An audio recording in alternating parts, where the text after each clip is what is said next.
think I like was muted and then unmuted to cough, and then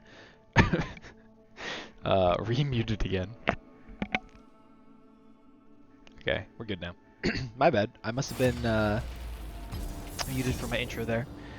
I always forget to unmute myself because I almost always have my mic muted just kind of by default, and so I gotta get better in the habit of just automatically checking my mic status before I start up a stream. But I believe we're good now. Kind of want Darius if I can get it. If not Darius, I can play Mordekaiser maybe.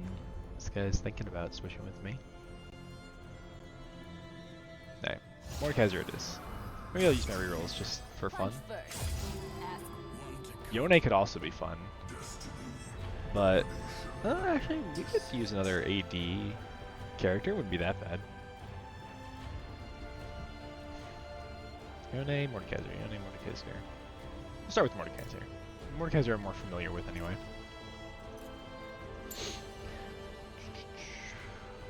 Yeah, something like that. Alright. Sorry again for having my mic muted there at the beginning, but hopefully we're good now. I'll just go ahead and double check that the stream is picking us up. Sorry again for... Yeah. It looks like we certainly are getting audio now. And our scene switcher should also... There we go. Okay, perfect. Everything seems to be in working order. Would have liked to play Darius, honestly. I think Darius might be one of the champions I have the most pentakills on in ARAM. It's like Samira, Darius. I can't really think of any that I have like a higher percentage of pentakills on than any other. I think it's just basically those two. Maybe Aatrox. Aatrox is fun to get pentas with because if you ult and you just keep getting resets, you just keep like your ult just lasts the entire fight, and also you if you build Death Stance early, you like take a bunch of damage, and then as soon as you kill someone, you heal it all back up, and then you take a bunch of damage and you heal it all back up. But I guess that's just kind of the Aatrox experience in general. It's just more defined if you have Death Stance.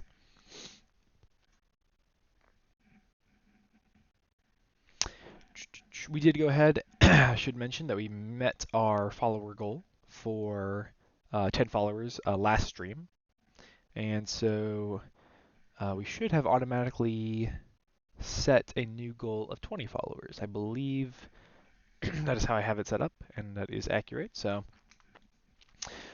still anyone who watches and is liking my content, wants to be notified when my stream's happening and my schedule, go ahead and hit that follow button, and we're going to be well on our way towards hitting affiliates.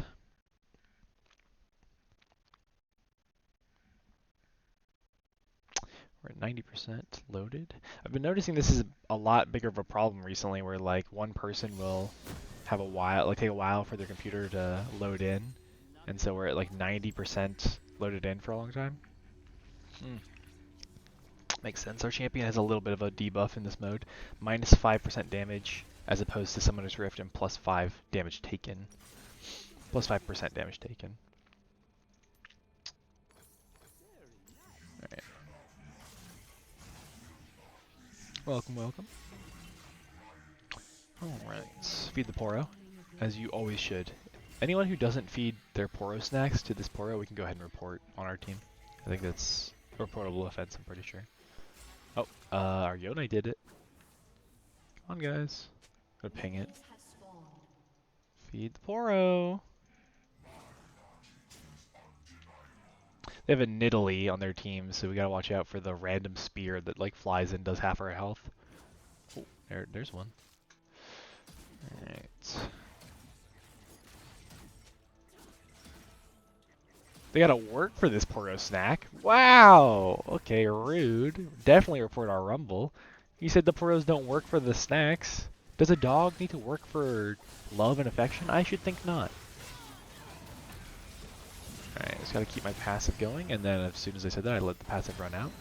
Can I? Oh, other. Okay. That was my bad. I was tunnel visioned on this end of there. Grab those.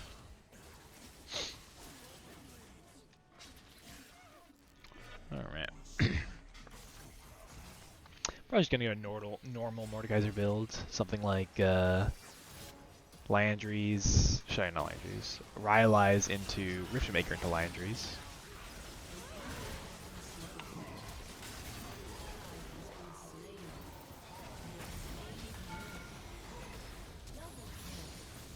You dead here? I'm not dead here. Oh wait, Nasus is flashing on me. Get away from me! Aw, oh, dang, okay, he snowballed and flashed on me. It's okay, we got double kill there. See, ARAM is a fun game mode to start with because, like, unlike the normal game mode where you're like playing safe and you're paying attention to minion waves, you just kind of run in, get kills where you can, die if you must. Very low stakes game mode. This Nidalee might be dead here. Oh yeah. Bang. And one for the road. I don't know if any of you guys watching keep up with League stuff, but they introduced that they're going to do a new Mordekaiser skin, and the reception of it was so bad that they actually said they're going to completely redo the skin before fully releasing it. And I completely agree with their decision to do that, because I also thought that the skin was really poorly designed. Not only did it not look great, it also just kind of gets rid of his whole aesthetic. His whole thing is he's like, metal is stronger than flesh and all that stuff. That's his character. And then in the new skin, he's just like a guy. It's like, but that's completely counter to everything that all of his voice lines say and his entire character. It's dumb. I guess what I'm saying is you can kind of adapt a character's motivations and the way they act to whatever story you want to tell, but completely retelling or undoing what makes them that character, I think, is a little maybe too far. Ah! Monk. And what I mean by that is, take a look at the skin I'm working with. I have Project Mordekaiser is the name of this. Oh, I died. Project Mordekaiser is the name of the skin I have, and in this skin, it imagines a futuristic world where there's all this transhumanism and cybernetic upgrades and artificial intelligence is rampant. And this Mordekaiser skin is basically Skynet, if you've seen the movie Terminator. And so this Mordekaiser, if you listen, it's kind of hard to hear because there's a bunch of sound effects going on in ARAM because we're always fighting. But if you listen to any of his voice lines, he is saying things like, the city built me for security, the greatest threat to the city, or the greatest threat to security is the city. Stuff like talking about how the AI is trying to rationalize basically overthrowing humanity, which is still, again, very much in line with Mordekaiser's whole shtick of metal being better than flesh, right? They take the same idea and they tell a different story with it. Whereas the new skin, I think, is just nowhere close. Not great. I think this skin is a great example of how to do it well. I think the new skin is an example of how to do it poorly. And again, which is why they are completely redoing it before releasing it, because people had similar issues. Oh boy, I'm getting annihilated.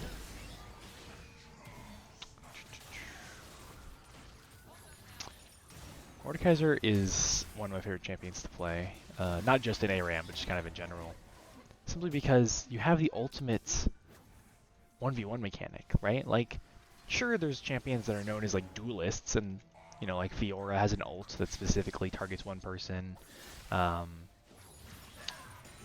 Camille has an ult where she kind of traps you in a little hexagon where you have to fight her. Mordekaiser just takes that it takes that concept and goes one step further. I'll show you what I mean. I'm literally only fighting this one person. We're literally in a different realm of existence to the rest of my team and the rest of her team. And so, probably not the right person to ult there also. That was just kind of a bad target because she's unkillable. But, it's just what do you do? It's literally, with Camille, it's she tries to make it a 1v1, but there's still things you can do because your team can, help you by throwing stuff into the ring, throwing abilities in the ring. If you take someone to the Shadow Realm or the Death Realm, they're just dead. They're just fully dead. There's no coming back from there. I mean, unless they're just tanky enough to survive the Death Realm, which the Sejuani was, but they're not getting any help once they're in there.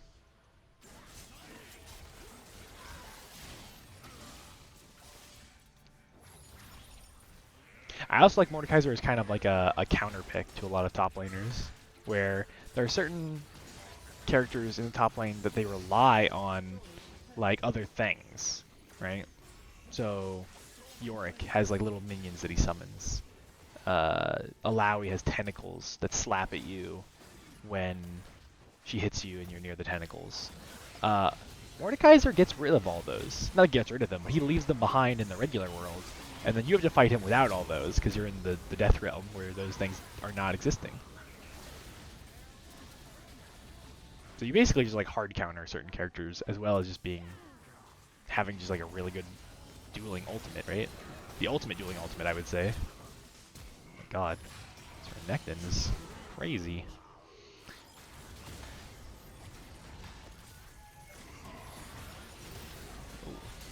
Darius hit a good pull. Manassas there. Nice. Nice. I stepped on a Nidalee trap. Bang.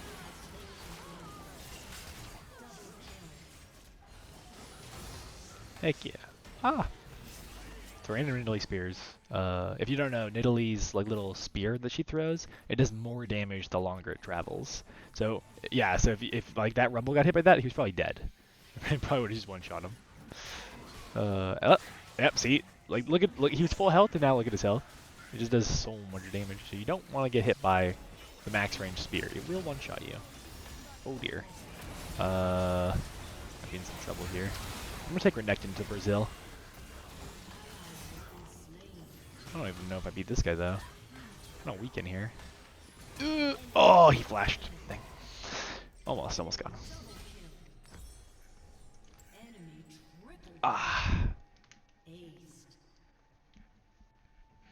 Very nearly got the Renekton there. 200 gold off. Dang.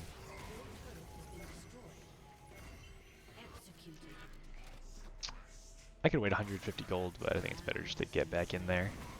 Help my team out. The heck?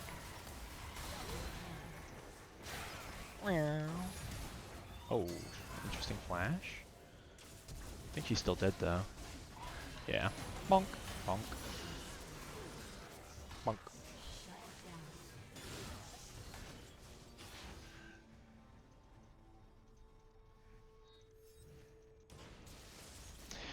Okay. Well, we definitely have our next item once we die. Someone throw a snowball from this bush? Oh my god, okay, I thought I was imagining things. It's just there's an alligator hiding in there, what the heck?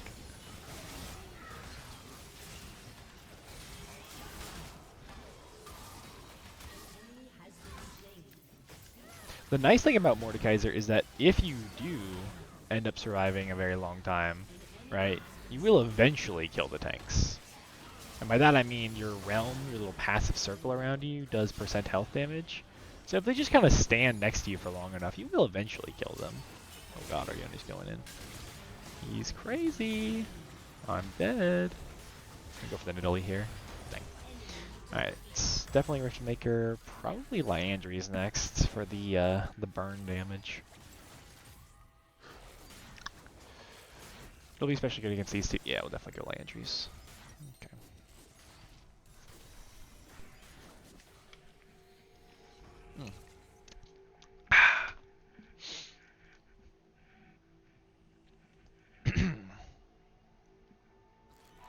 Perfect. Haunted guys right on spawn.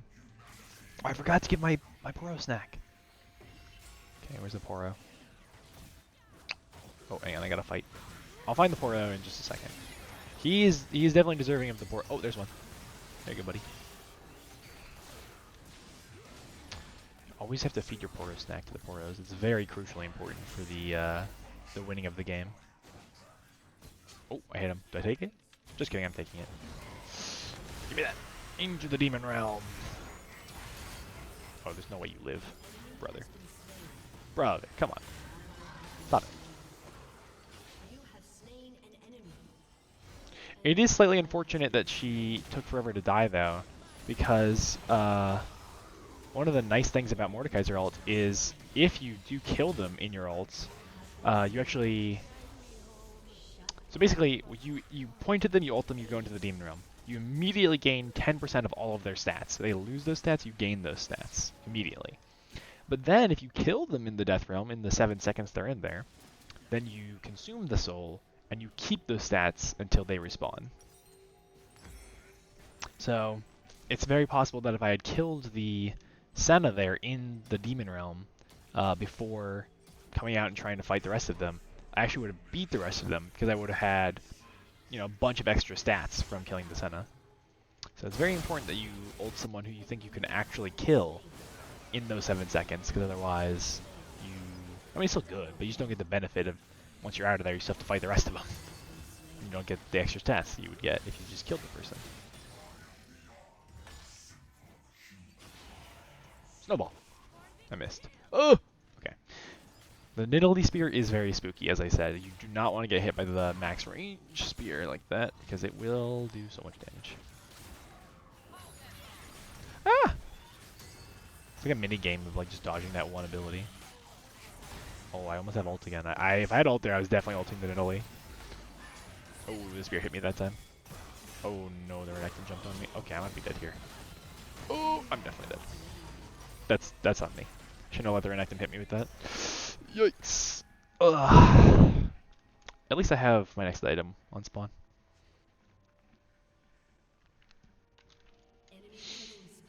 Yone went Static Shiv into... What is this guy cooking with? That's interesting, to say the least.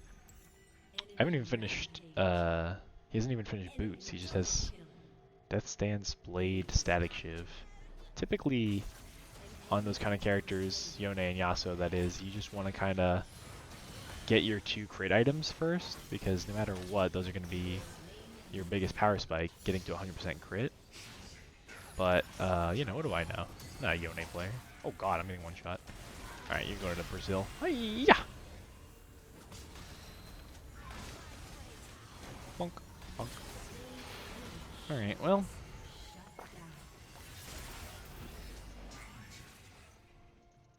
Just need more to ult the Renek. Ah. My team wants me to ult their Crocodile, which makes kind of sense because he's really good at running into our backline, doing a bunch of damage, and surviving for a while. The problem is, again, like I said, I want to ult someone who I can actually kill in the Demon Realm, not so much someone who I can take out of the fight. Although that is something else you can use, like Mordekaiser ult for. You can use it as... Oh god, how did he get back there? You can use Mordekaiser ult as basically just like a way to take someone out of the fight for a little bit. Certainly can do that. It's not my preferred way of doing it. I think it's more fun to just try to actually kill them and use their stats. Okay, oh, Darius has his passive going. I don't have my ult though. Oh god! Okay. Ah!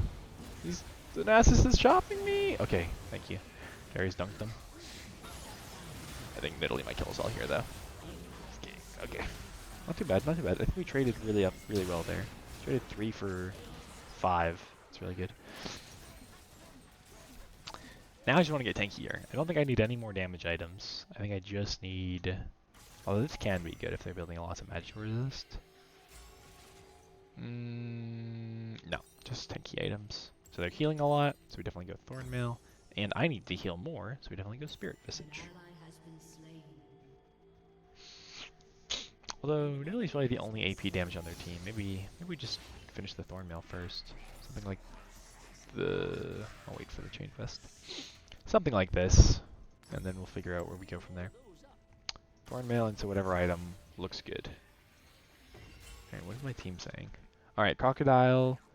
Just needs to chill out. Okay. Yeah, the Renekton... Oh god, I am in trouble. I'm gonna ult someone squishy like the Nidalee. Perfect. think I kill her for sure here. Oh, she flashed. Still dead.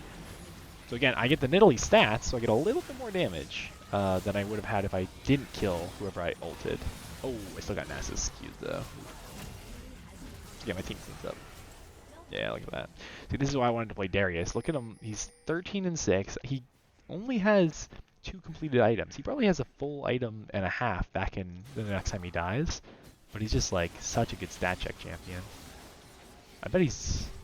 Let's see, what is that? And he does 5% extra damage in this mode. Yeah, he's just like running him over. It's almost not fair. Darius is another champion similar to Mord where like you just fight him long enough, he will kill even tanks. You just kind of sit there stacking his bleed on them. Alright, let's grab myself one of these.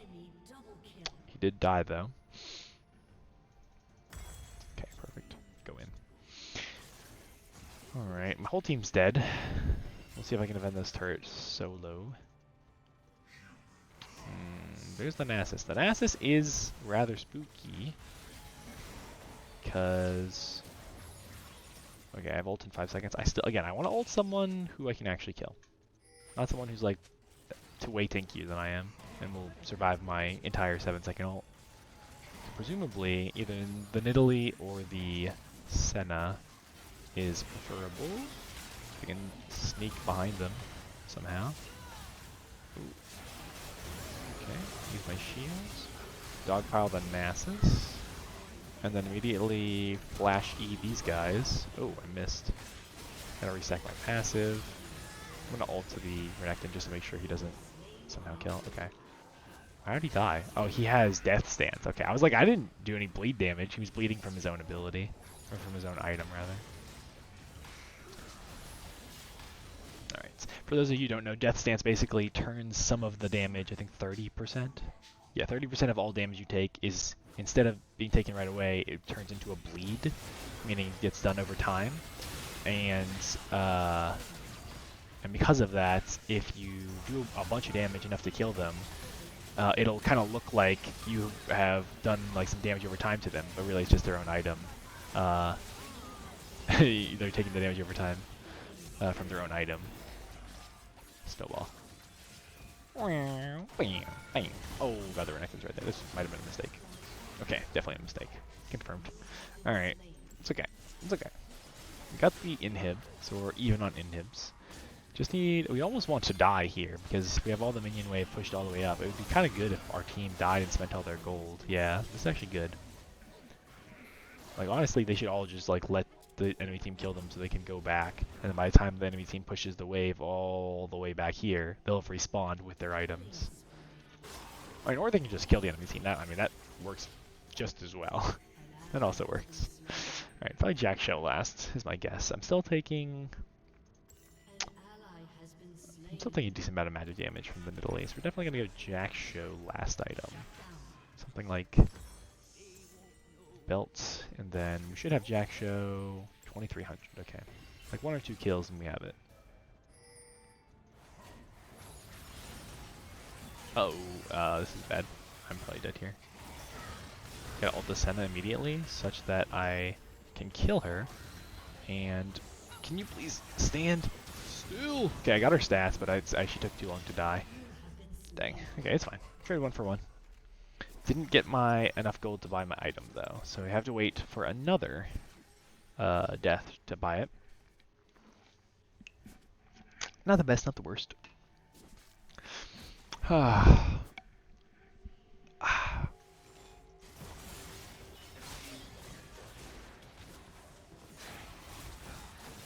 this young lady is crazy. Oh my god, look at him go. He's dashing all over the place. And he killed the... Oh my god. That's what I'm talking about. See, he like dashed in, did a bunch of damage, and flew out, and then like 2 seconds later the Renekton died. It's because he's taking a bunch of bleed damage and not able to heal through the bleed he's taking based on his own item. Okay. Let's see. Ooh, the Nidalee is way too far up. Goodbye. Bang. Oh, she flashed. Bang. That wither's crazy. I like could not move my character. What is the Nasus full wither? Oh god. Darius is just crazy. It's probably GG, honestly. Oh my god, their next one's crazy. I'm gonna insta ult so that we can. Oh, I'm kind of taking 2 turrets here. I'm not doing any damage to him. But again, I'm doing more damage than it looks like I'm doing because, again, I'm taking... He's basically taking 70% of the damage I would normally do to him up front. So it looks like I'm not hurting him, but he does bleed as the fight goes on from his death stance. Oh my god, get me out of the turret range, please. Gonna flash away from the dog. Oh, okay, he had flash. To flash after me. Never mind. Alright, I get my full item though. Okay. Okay. Maybe I should have gotten in Despair instead of Jack Show, but I feel like I'm healing enough from my W that just having a ton of resistances with all of these health items feels better, I think, than just having another item that heals me. I think I'm doing fine with the healing. Alright. 681. That's pretty good. My isolated Q is doing 681, which is a little absurd. Ooh, I'm gonna get on the Senna here, pull her back. Ooh, yeah, 2 stacks of my passive already. But again, look how slow I'm moving because of the Nasus Wither. That is insane. Nasus has an ability that he doesn't have to. Oh god, the Nidalee Spear. What did I say? He has an ability where. Oh, there's another one. Okay, he doesn't have to aim. He just clicks on me with the Wither, and it slows my attack speed and my movement speed by like 90% or something for like 3 seconds or something. Basically, I can't play the game for like 2 seconds. My character can't do anything. God. Ooh, the Sejuani missed her ult, at least directly. Sedge is unkillable, we need to not focus the Sedge. God, I'm dying. I got an ultimate neck here.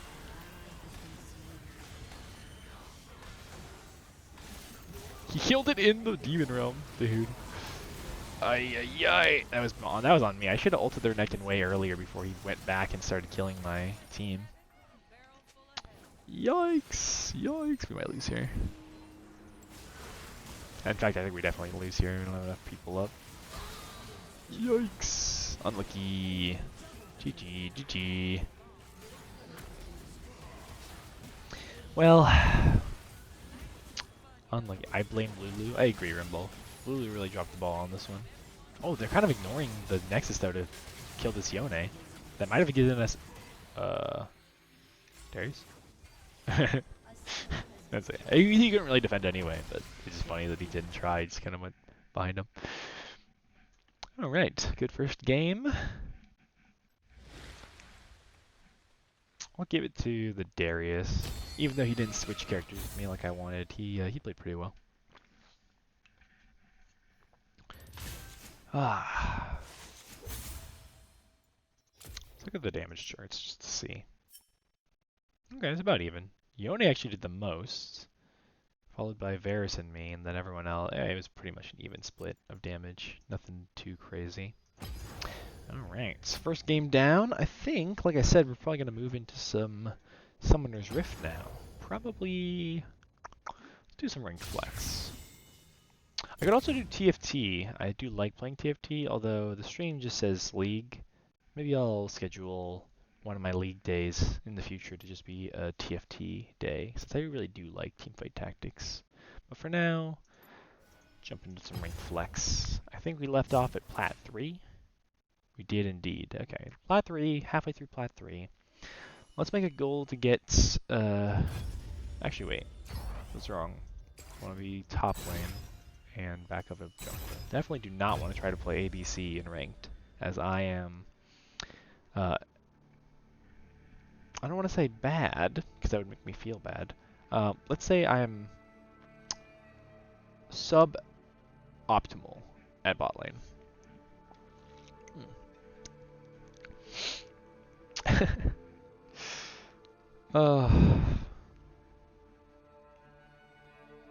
I need to figure out this chat thing.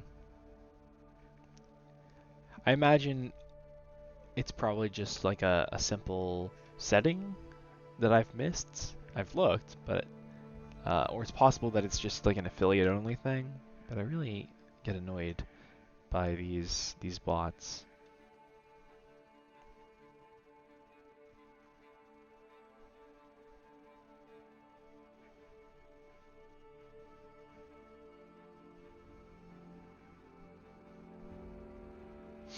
That light's not too bright. I just looked at my camera and it kind of looks. No, maybe it's needed to adjust.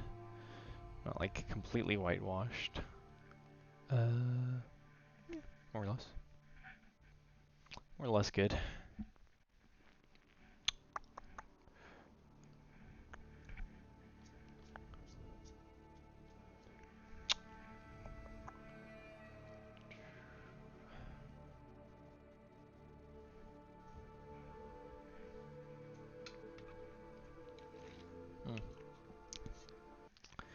I think if we get top lane, I kind of want to practice more Aatrox.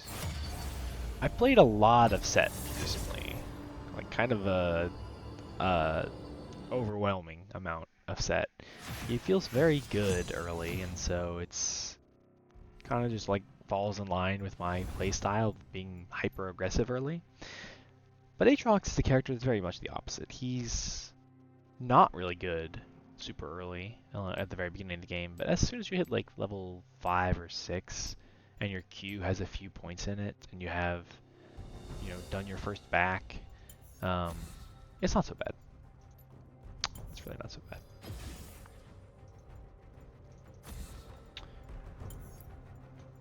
So maybe we'll try Aatrox.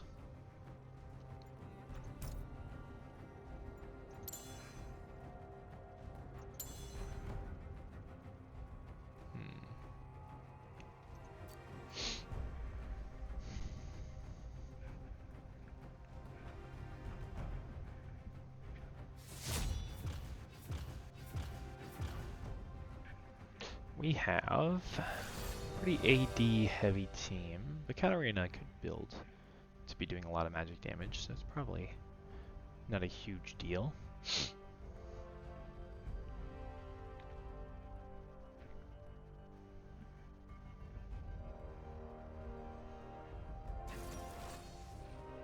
Skarner. I haven't seen Skarner in a while. I do sometimes wonder about... I was talking to a friend about this the other day, about balancing issues. Because obviously, when you have 170 champions and, you know, whatever, 100 items and all this stuff, it's really hard to make sure that every single aspect of every single character is exactly balanced and not overpowered, you know, too powerful or too weak. It's kind of an impossible task, honestly. So I usually don't quibble about small things like one character's ability being like just way too strong. Because in general, it's... Oh god, they have a really annoying bot lane. Good thing I'm not bot lane, I'm top lane. But yeah, they have kind of an impossible task trying to balance that many characters with that many abilities, with that many items, right? It's like basically impossible. But they do their best. I was talking to my friend, and he said something along the lines of like, well, assassins are just too broken. Assassins are just ridiculously broken because they get to basically one-shot you with no risk to themselves. They either have mobility or they have really good health scaling, or both sometimes. Like Akali was the example that he brought up where it's like, she has really good health scaling for an AP assassin, right? But she also has a shroud and a dash, and 2 dashes on her ult actually, so more like 3 dashes in her kit. And her E technically is 2 dashes because she throws it and then can dash back. So in any case, it's like too much mobility, too much survivability, basically. But he only plays like squishy AP mages in mid lane, right? So of course that would be the issue he has with the game. Of course his issue with the game is going to relate to the champions that he has a hard time dealing with, right? Just makes sense, right? If all I ever saw from the game was me playing an AP squishy mage and my opponent one-shotting me as an assassin who doesn't die as quickly as I want them to, my complaint would probably also be, that assassins are too broken, right? Whereas my other friend, who plays mostly bot lane, is of the opinion that like bot laners are way too weak, right? They're just objectively too weak because if you go against any like tanky champion, it's impossible for you as this squishy pew pew ranged person to kill them. You have no chance. Uh, and again, it's not that I'm even saying that there's no truth to either of their claims. There's probably truth to both of them. That assassins are a little bit too hard to kill, and that ADCs are probably a little bit too weak, right? But there's good reasons for those things, right? Assassins are, in general, really hard to kill, because if they weren't hard to kill, there'd be no way for them to go in, get a kill, and get out, right? It kind of has to be a little hard for you to kill them.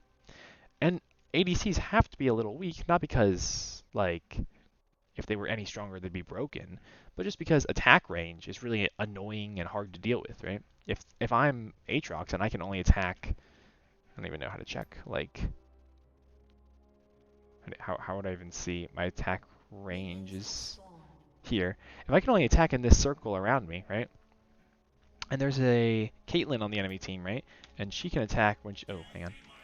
And she can attack when she's like super far away from me. That's just annoying for me to deal with. It's hard for me to deal with the fact that she can attack. Oh god, why are you like this? Why are you being rude? It's hard for me to deal with the fact that she can attack me from way further away than I can attack her from. And so they just balance that by making the long range characters weaker, as far as scalings or whatever they do to balance them. They just make them weaker. Which again, I'm not saying it's a perfect solution, but it's an explainable solution, right? Like people are like, oh, they're just weak for no reason. It's like, no, they're weak for a reason. You may not like that reason, but they certainly do have a reason for the balancing changes they make to the game.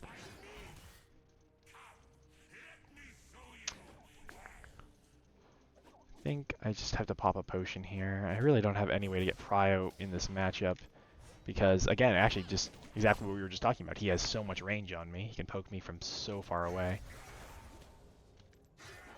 Okay. I gotta walk away before he gets Super Gnar because I still have level 1. Okay, he got Super Gnar. His Q is gonna hurt here if he hits it as well. You gotta try to get behind the minions here. Okay, yeah, good. Ay, ay, ay. Ay, ay, ay. I missed like all those. Ay, ay, ay. I missed that one too. I got 4 minions on the first 12. That is really rough. Okay. I gotta do better. It's hard for me to focus entirely when I'm streaming. Maybe I should just go into focus mode in the first 4 waves so I don't like accidentally into the lane away.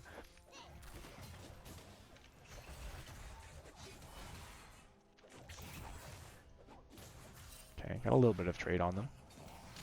The good news is, too, that he has D-Blade. He has an offensive item, I have a defensive item, and I have Second Wind. So these trades that look even are probably actually good for me in the long run, because I'll get most of that health back and he won't. Okay. Ugh, it is rough, though. It is definitely rough that he has permanent prio just based on range. Certainly is not fun. He's about to get Mega Gnar again. Eesh. Okay. I can at least get the cannon minion here. Oh god. Okay, I might be dead. I'm just gonna flash to make sure he doesn't stun me. Okay, good. If he stunned me outside of my turret range, it might have been really bad for me there. Oy, oy, oy.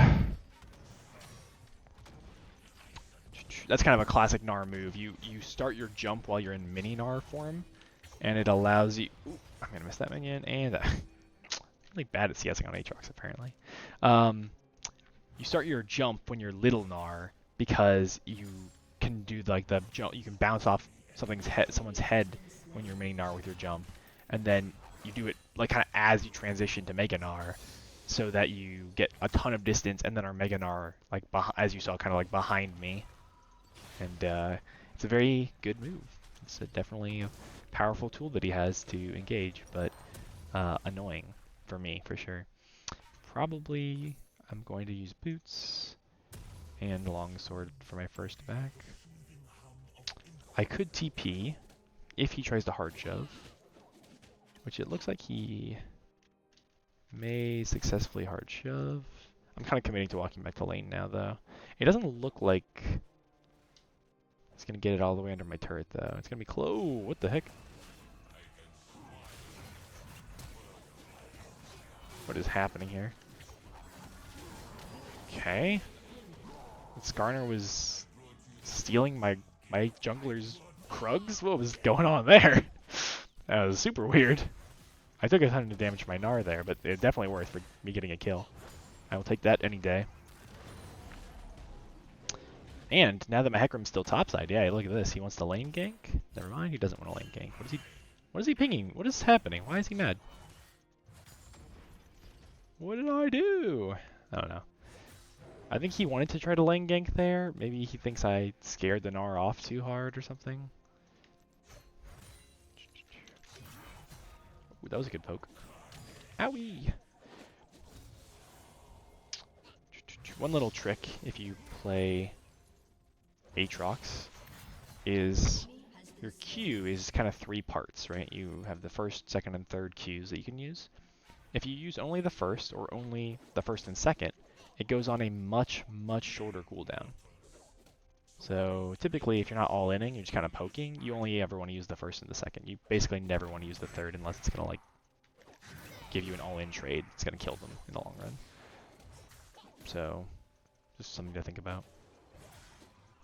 This guy is going to do the thing again, I feel like. He's going to... Oh no, okay, he just wanted to make an R. Ow, that hurts. I'm low enough that he could maybe full combo me if he gets the ult stun. Okay. Let's do grubs. I'm inclined to help him, but I would really rather do it after hard shoving. God, no, wait! Okay.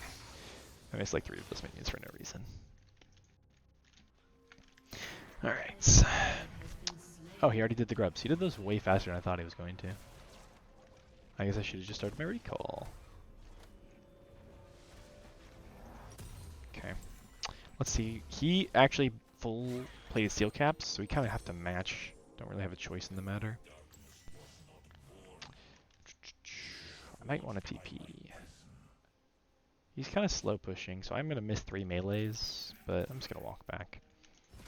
Aatrox gets back to lane pretty quick because you can like dash like 3 or 4 times on your way.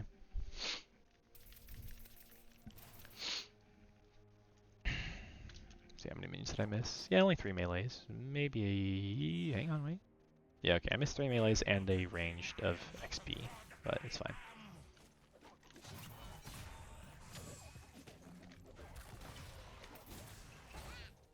Okay. Okay, I'm missing a lot of CS here, which is not good. Yikes. Oh, he moved the Q. I definitely don't want to let him combo me. If he hits like W into ult into second W, I basically just die.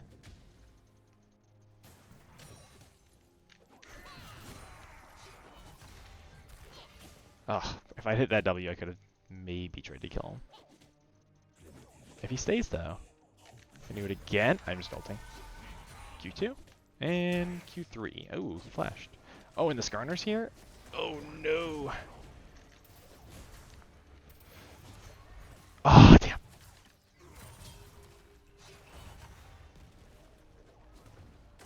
Alright, that sucks. If the Skarner wasn't there, I definitely would have killed. Now I kind of have to back and TP. Because he's going to get Mega Gnar and bait me and kill me. Grab a longsword and instantly TP back. This lane hasn't been going great for me thus far. But again, a lot of that just comes down to he was ranged, and so he got early lane prio, so he was able to get all his level ups before me, forced me to walk up and miss CS more. So even though I have a kill and he doesn't, he probably has more gold and experience than me because I have just not been doing well at CSing. I have 51 CS to his 60. Alright, Gnar's back. He bought Ruby Crystal, Ruby Crystal. So he shouldn't have any more damage than last time, but certainly more survivability. Alright, let's just poke him a little bit. Ooh. Bang. That's a nice little trade. He's gonna get Mega Gnar though, so I gotta be careful here. Oh, he's going for the... Oh, okay. He looked like he was going for the jump into ult combo, but he just kind of wanted to scare me, I guess. I have my ult in 10 seconds, so it's very... Ooh. I can throw him off the wave now, because he kind of went into the river. Yeah. Yeah, you don't like that, do ya? You don't like being zoned off the minions, do ya? You don't like that, do ya? Bang! Oh, come on! Ah, dang, okay. He got his leap up in time. Alright. Okay, so I use my ult, he still has his, but he kind of has to back here. Because if he doesn't, I can just... Oh, okay, he had CP still. So he's teleporting back to lane. Honestly, again, not the best, because obviously I'd rather him not have had TP there and make him miss a wave and get a turret plate, but I don't know, getting a summoner out of him isn't bad either. Alright. This is really good, though. Getting all 6 of the Void Grubs means that we're going to have infinitely more pushing power. If you don't know, the more Void Grubs your team has, the more damage your team does to turrets. And so it is pretty crucial to avoid your enemy team getting all 6, which we have. We have all 6. So not only do we do a lot of burn damage to turrets just from hitting them, but also... Oops, that was a bad trade. But also, because we got all 6, we summon these little void mites when we are hitting a turret, which will not only do damage to the turret, but also tank the turret shots, so that we can more easily... Oh, I should have held my third Q there. That's my bad. I don't have to flash, I don't think. I can Q? Q? Oh! Okay, that was really... I should have waited for my E to be back up. That was really ambitious of me to try to flash after him. Alright, damn. I'm just gonna back. I don't want to overstay my welcome. Oh, but he's staying with 1 HP. If I can kill him before he gets Mega Gnar... No, he's baiting me. He's gonna get it. I have ult, though. I have ult. If I hit him with a single Q... Yeah, I can't. It's just too risky. He's gonna get Mega Gnar with 1 more auto, and then I'm gonna get killed. I should have just backed. Oh! Okay. See, this is exactly what I was talking about. He used this E, bounced off the minion wave, and then immediately turned into Mega Gnar and one-shot me. I even said it to myself. I was like, oh, you're getting baited, don't stay. And then I stayed and died to him. Listen to myself sometimes, you know? Sometimes you just gotta take your own advice. I think I'm still gonna go Sundered Sky, but I am really behind on items now. Because not only does he still have that CS and XP lead, but now he also is even with me on kills. My one advantage is that I had a kill and he didn't, but now, I kinda gave that advantage away. Not great. No problem, nothing we can't come back from. Also, the rest of our team is doing insanely well. Hecarim's 4-0-3, Katarina's 5-0-2. Even bot lane, who was struggling early, is doing pretty well now.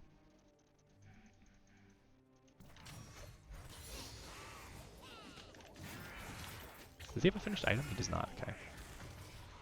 I've also been trying to get in the habit of always looking at my opponent's items when I get back to lane or when they get back to lane, because it changes my ability to fight them, obviously, based on what they've bought, what they have. I think the main plan here is, again, just don't die to the Mega Gnar transformation, jump into me, one-shot me thing, which is what he's going to try to do every single time. But also, I just want to kind of bait him, because he's ahead now, and he knows he's ahead, which means he's going to play more recklessly. So, for example, I can maybe, while he's like sitting up here looking for turret plates, get a good trade on him. Oh, and now he doesn't have a leap out of my W. Oh, what? He had... That's lame. That's really lame. I really thought I had the pull on him there. Okay, I have an ult again. I'm just going to wait for my Q cooldown. Ari's walking up here. I'm going to insta-ult. W. And I missed my W. And he flashed. I have to walk away now. Okay.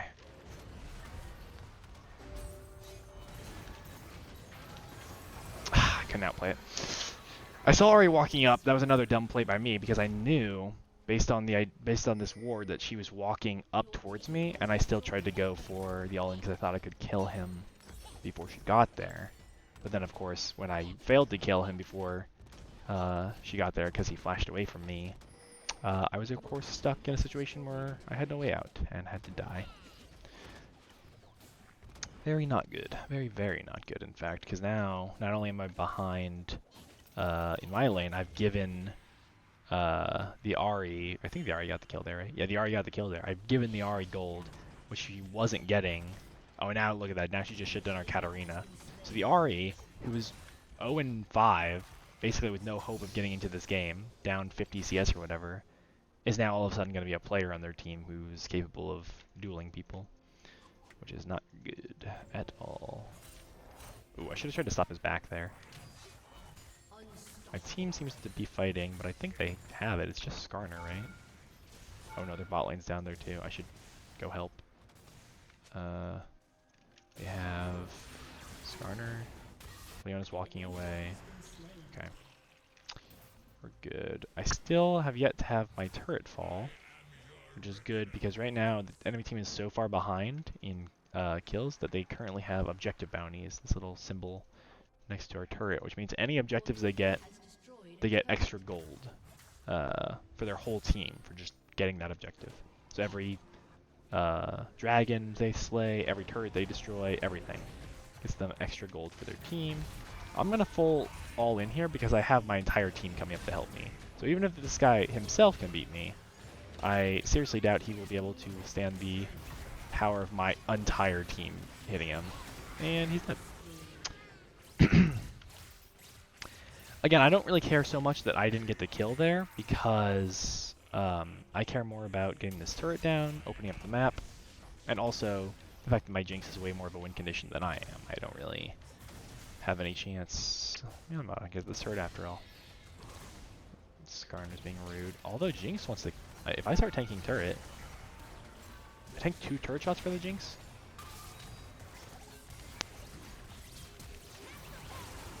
Okay. Oh, Hecarim's there too? Okay, very nice. So yeah, so there I purposely started tanking turret shots so that my Jinx could walk up and auto the Skarner. She does way more oh god! Okay, I literally warned over the wall thinking that they might be there, and there's like 2 of them over there. This Ahri's gonna ult over the wall, and then I'm gonna kill her. Ooh, she had a really good dash there. I think I'm dead. Dang, that was really smart of her. She dashed from kind of like this area in this little choke. Instead of going like further down or back up, she went back into her turret range there. Very unlucky. Or not unlucky. She just played it well. And I...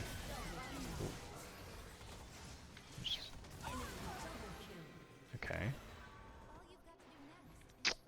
Yeah, Katarina has 2 items, finished boots, and working on a dark seal.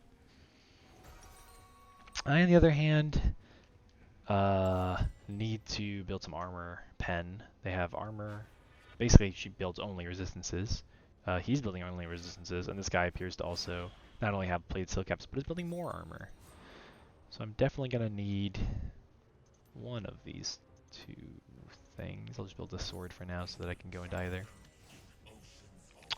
I'm thinking probably I'd rather have the cleaver than the Cyrildas, but it's not clear cut. They're both very good.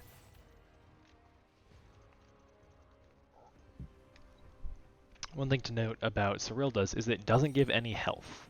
Basically all the other items that I would normally build on Aatrox give some form of defense, whether that be health or armor or magic resist. Cyrildas gives none of those. It just is purely offensive. And so, oh god, that fight is not looking good, but it's going to be a long one. I'm happy to get down there in time. Oh, never mind. Katarina got there and is... okay, yeah, never mind. Yeah, see, I keep thinking in my head, like, oh, that fight's not looking good because they have, you know, this weird angle, but I forget my team is, like, insanely fed. I'm the only one on my team who's not, like, capable of just one-shotting them. So it's actually not that bad if my team takes a bad fight because they kind of afford to. They're really strong right now, to the point where they can almost do anything and still they'd win the fight. Sorry, what I was saying before though is that there's really no defensive benefit to Cyrildas, therefore I would only build it if I was in severe need of way more offense, um, because at least Cleaver would give me health, which would not only, health obviously by itself gives me a higher chance of surviving, because I just have more health they have to go through, but also it kind of amplifies my resistances, and vice versa. Resistances are good with health, health is good with resistances. Oh dear. Katarina is really low, but she can heal. Nar's about to hit Mega Nar. Oh, they surrendered. Nice. Yeah, so that was just an example of where my lane didn't matter that much because the rest of my team was kind of like smurfing on them. They had no chance of winning any other lane. But that's okay. Sometimes you get those games. I definitely won't complain about free wins. Certainly not my prerogative to look a gift horse in the mouth, as it were.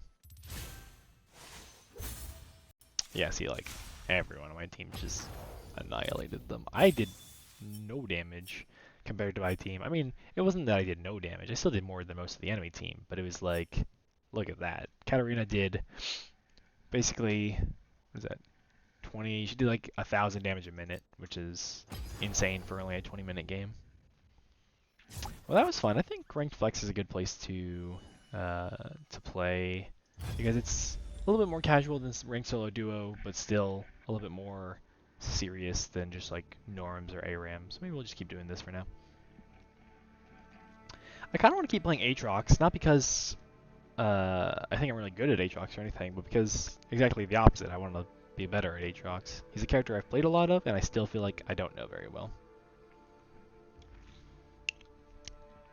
I'd like to be comfortable with him enough to play him on my main, well I guess this is my main account, on my solo duo on my main account in Emerald, but for now let's just stick with Ranked Flex for the old Darkened Blade.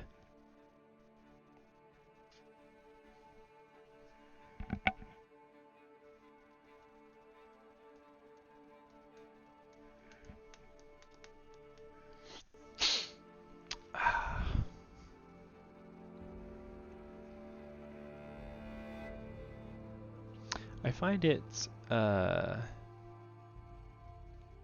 very hard to keep up with the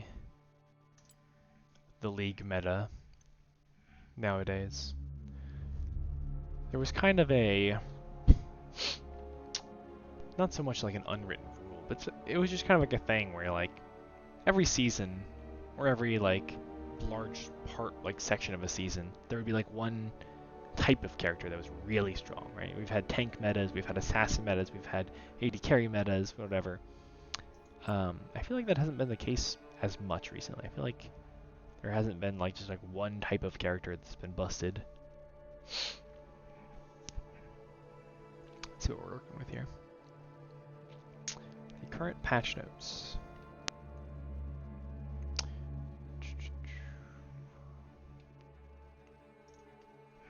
Oh, what? That opened it up in a different tab? No. Okay, good.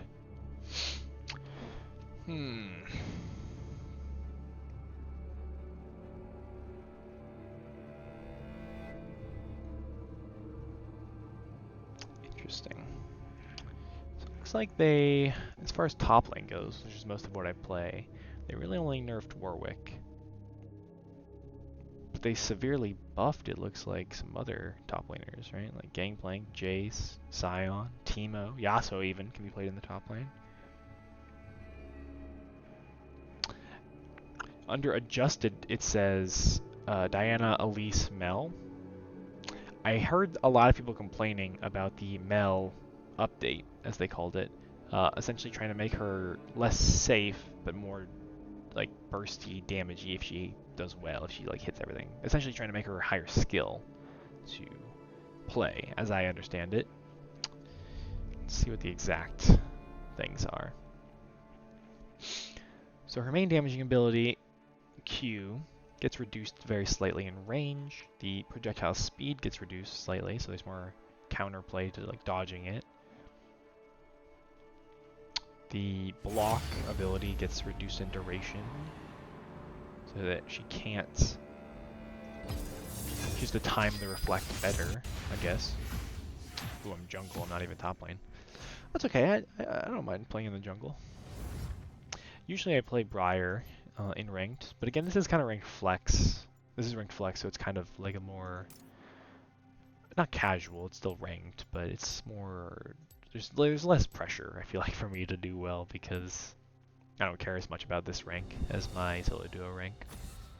So we can try out some characters that maybe aren't the best at, maybe aren't the most comfortable with. I think Briar is definitely my comfort pick in the jungle, but certainly not my only pick.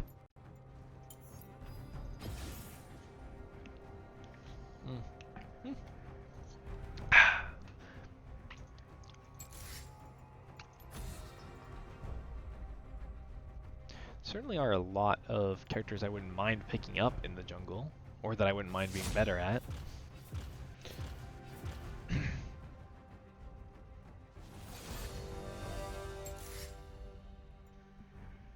I am first picking those, so I don't really get to see. Ooh, another Skarner. It's interesting. It's the second Skarner in a row. I haven't seen Skarner in forever, and now 2 games in a row he just appears. I wonder if it's the same guy. Same player, that is.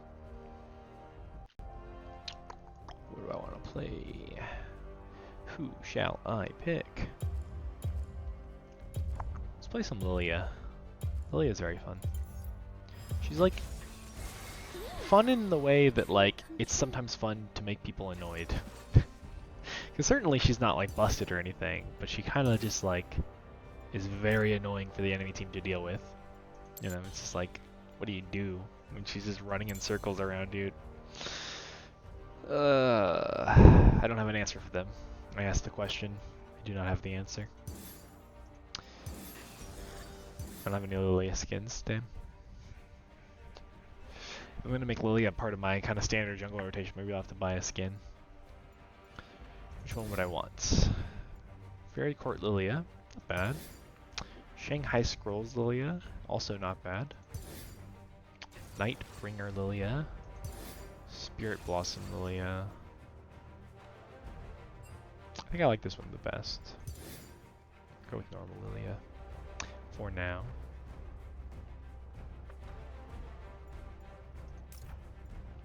And against this team with a bunch of CC, I think definitely having more summoner spell haste and being faster is always good in Lilia. Something like these runes would be good. They do all have forms of hard CC, and most of them multiple forms of hard CC. Skarner can stun you, or like basically push you, and you can. Is it a suppress? His ult suppresses, I know for sure. His push, I think, is also some form of stun or suppress. His Q is a slow, right? That's like 3 forms of CC. Senna has her root and her slow. Tahm Kench has a stun, slow, and a suppress. Qiyana's ult is a full-on stun, but her ice move is, I believe, also a stun. And Kennen just stuns for fun. You just every time he stacks up his passive on you, he stuns you. So they have a lot of CC, which is probably the best counter for Lilia, honestly. She wants to run around in circles and have you never catch her, and they're going to make sure I stay in one place by hitting her with abilities that make me stay in one place.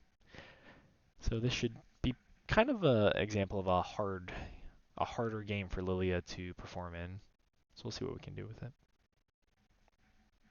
Oh. No way. No way are they doing the fasting Senna build. No way. We'll have to see. We'll have to see. That is what it looks like, and I'm not happy about it, honestly. Oh. Fasting Senna. Not like this. I don't know, I'm gonna path topside. I don't want to deal with that. That's nonsense. And they both have grasp. Yeah, they're definitely doing fasting Senna. There's no way. Oh, in case you don't know what I'm referring to there, basically in the bot lane there's 2 people that play, right? Normally there's an ADC or basically some form of carry person, and then there's a support who like helps by healing them or stunning the enemies, setting up kills for them. So you have a carry and a support, right? Tahm Kench is traditionally a support. Senna is traditionally an AD carry. She can play support as well, but she's, if you saw the two of them in your lane, you'd assume that the Kench is the support and the Senna is the AD carry. That's what you'd probably assume. There was a strategy a few seasons back called Fasting Senna, where instead they flipped the script. Tahm Kench is the person who is farming and taking kills, and Senna is the support for him. And sure enough, Senna has the support item, indicating that Tahm Kench will be the carry for bot lane.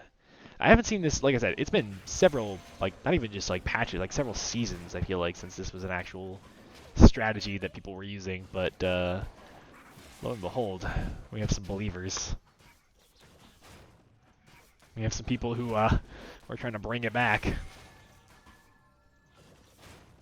Honestly, I respect it. I like Tahm Kench a lot. I think he's a very fun character to play.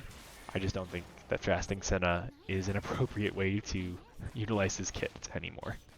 Maybe it was. I even played it back when it was popular to play, but certainly not in quite some time. That is funny though. For those of you watching who don't know what the heck character I'm playing, as you may be able to tell from my character model, she's like a centaur, but instead of a horse, it's a deer.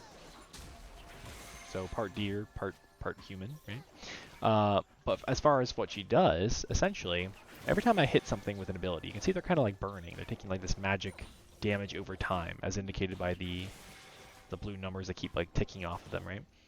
My passive is essentially a burn. Every time I hit stuff with abilities, it is a stacking burn that gets put on them.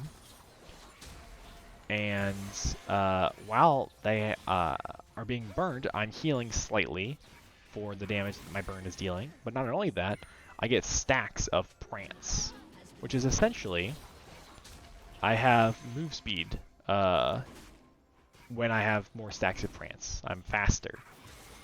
Stacking up to, I believe, 4 times. It's one of these. I don't remember which one.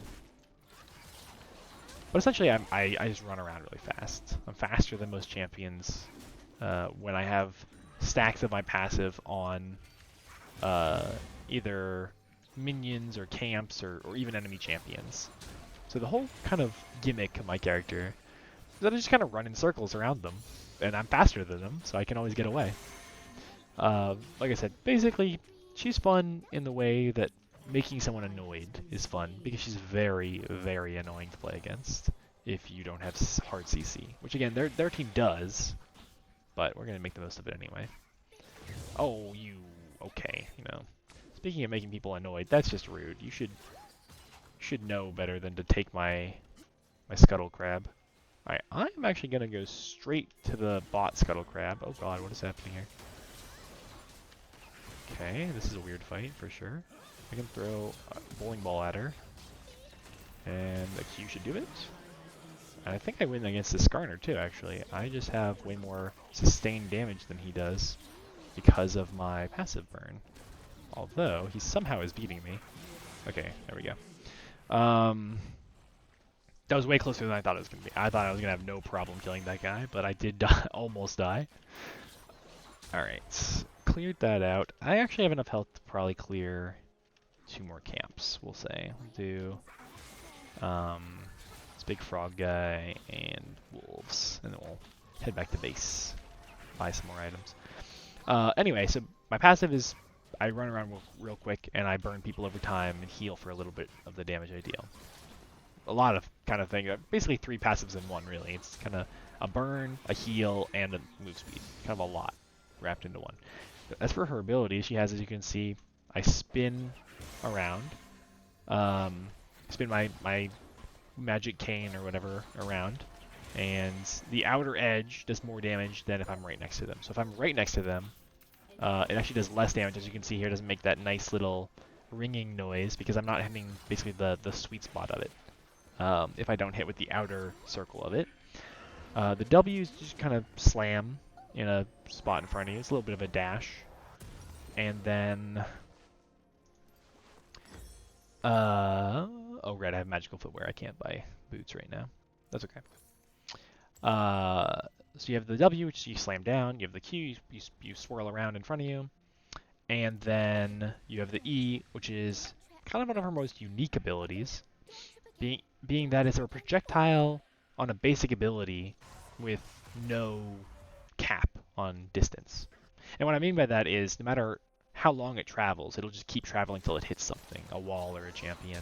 Whereas most of those abilities are ultimate abilities, like Jinx ult, where she fires a rocket and it can go all the way across the map. I have a basic ability that can go all the way across the map, assuming it doesn't hit anything, obviously. So you can't really go across the map because it hit a wall. But here, I'll show you what I mean. If I wanted to try to harass this cannon, I throw this bowling ball, and it just keeps going. It just keeps going all the way until I think it hit a minion there. But if it hit the cannon, it would just apply my passive to the cannon, and great, we hit him. So it just keeps going. So she can do some really interesting ganks to help my laners by just kind of like throwing a bowling ball down the lane, essentially. Oh, the Skarner's kind of caught out here. He was trying to do the grubs. He didn't get any yet, too. We can get all three still. Here, watch this. Here comes the bowling ball. Oh, wait. Okay, he's running really far. Never mind, he's dead. Okay, I was going to try to throw a bowling ball at him, but unnecessary. My Pantheon already murdered him. Let's throw a bowling ball at these guys. Alright, this is amazing because these are guaranteed now. Skarner is dead. I also got my ultimate ability. The ultimate ability is contingent on the passive. And basically what that means is I can only use it if I have my passive burning people. Enemy champions, that is. Anyone who is currently affected by my burn... Can you die? There we go. Anyone who's currently affected by my burn goes to sleep. And they... Well, at first they become drowsy. And then they go to sleep a second and a half later. And while they're asleep, they're very vulnerable in that they will take a bunch of damage upon being woken up. So the first thing to hit them while they're asleep does, currently it's 127 damage extra magic damage to them. But it can scale pretty well. It's a pretty big AP ratio for something that I don't even have to aim. 40% AP ratio. What's happening? Oh, Kiana's here. Hello! She insta-flashed. Okay, this is really good here. This is a good fight because if I'm able to get my passive on multiple of them, I can put multiple of them to sleep. Oh, we get Skarner ulted. I can insta-Q ult. I'm going to put 3 of them to sleep here. I insta-W. E. I got a flash. Q for move speed. Oh, dang. Okay, that could have gone better for sure. I thought by putting 3 of them to sleep that I might have been able to turn that fight around for my team, but it wasn't quite enough damage. And it looks like they're going to have basically completely caught up with gold after that play. Very unfortunate for sure.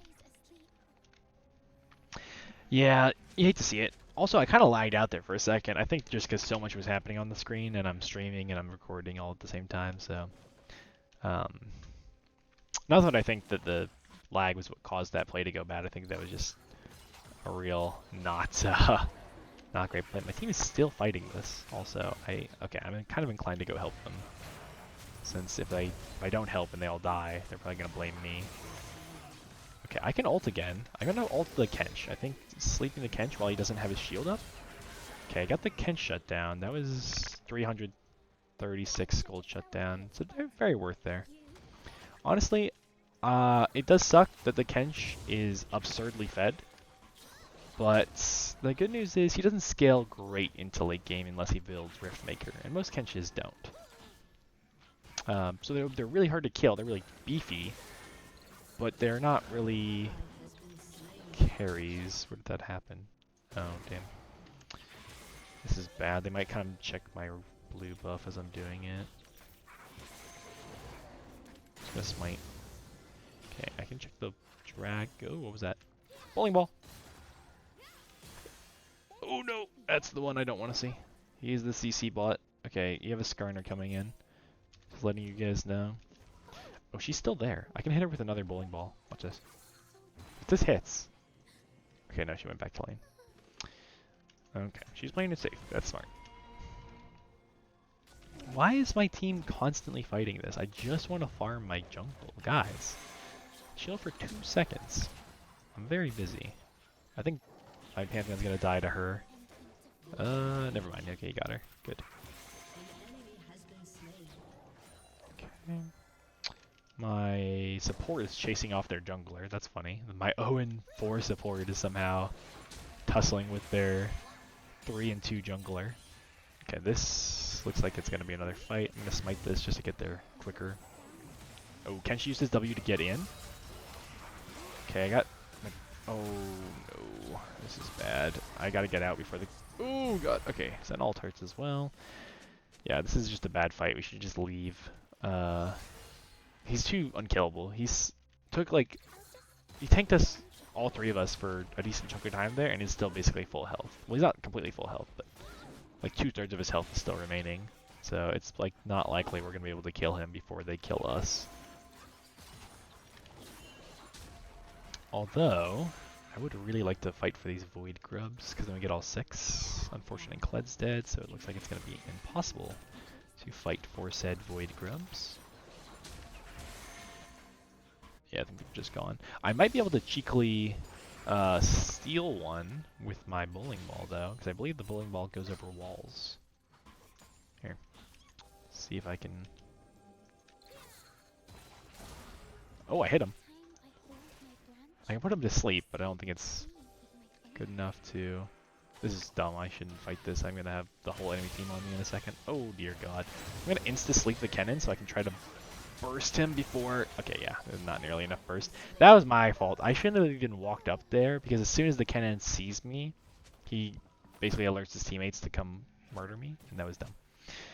Just go drag. Yeah, no, that's fair. The Pantheon is yelling at me, being rude, but in his defense, that was a really dumb play by me. I should have just gone and done the drag since there was 3 of them on that. I was trying to see if I could do something cheeky, but I should have just played it safe and taken the objective that they weren't at. Okay. Yeah, it looks like our bot lane is going to be our main point of contention because all the rest of our team, including myself, is doing pretty well as far as items go. We're decently ahead, and we have a decent amount of objective pressure for... Oh dear, what is happening? Kled ulted top. Okay, never mind. I thought that was something happening mid. Alright.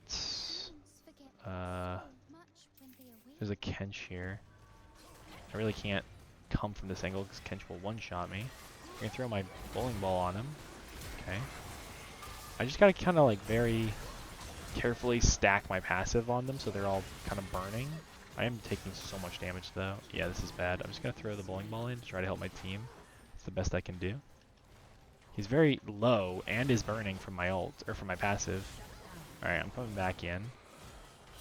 I'm not in a great position here to help though.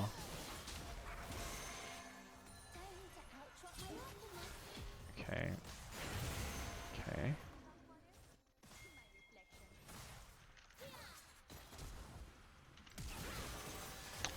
Okay, okay. My W is about to go off, but she killed me mid-W. I think Maokai cleans it up. Okay, good. Good job. Very good. Our Pantheon said, okay, I'm done. Good luck. I take it that means he's AFKing or something, but it looks like he's still moving. I don't know. People give up really easily in this game. They're very angry about anything that doesn't go exactly how they want it to. If you end up just like giving up every time a play goes bad, you won't climb rank very easily. You will have a very hard time in rank trying to win games if you're like this Pantheon and just like yell and scream at your teammates every time something goes wrong.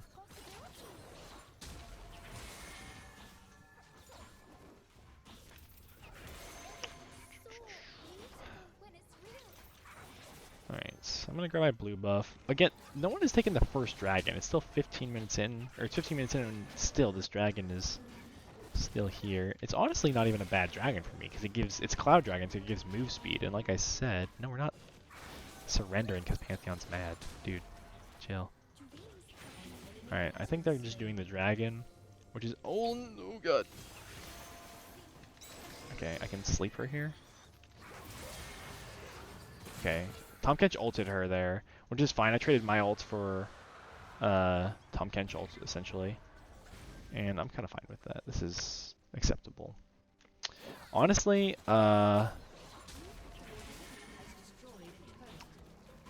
it sucks that we couldn't get the dragon, but we still have an opportunity to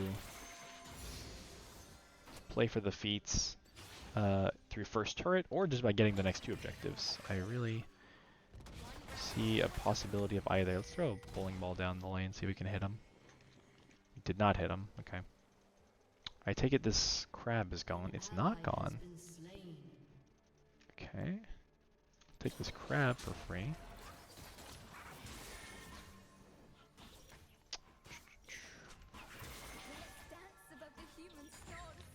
Alright. And we'll probably get the red buff too.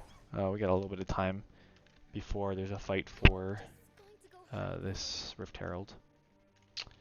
Not looking too bad. I personally have a little bit more gold than the enemy jungler. I still am not quite to my second item, however.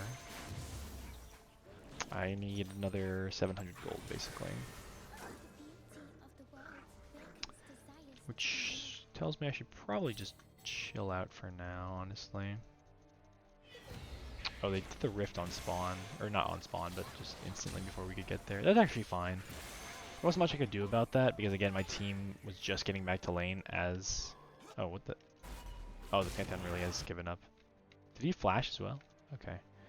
Okay, so he is inting... Not inting, he's not like letting the enemy team kill him, but he's just not... He's just given up because he's mad.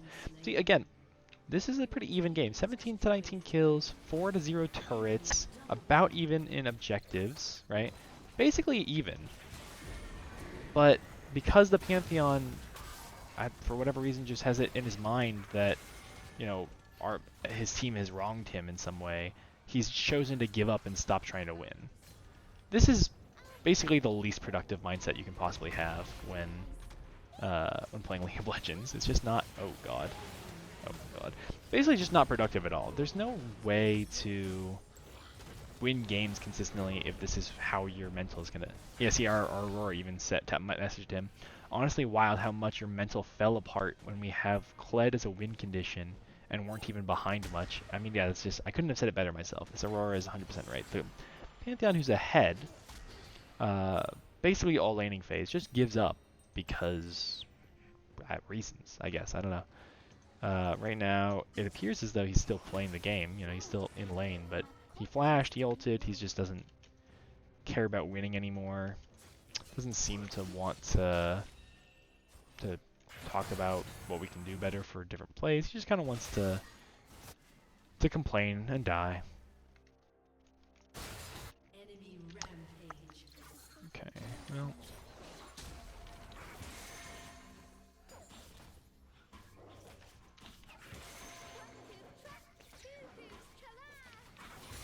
I would say, in general, you don't run into this kind of person too often in norms, in like just a not ranked game of League.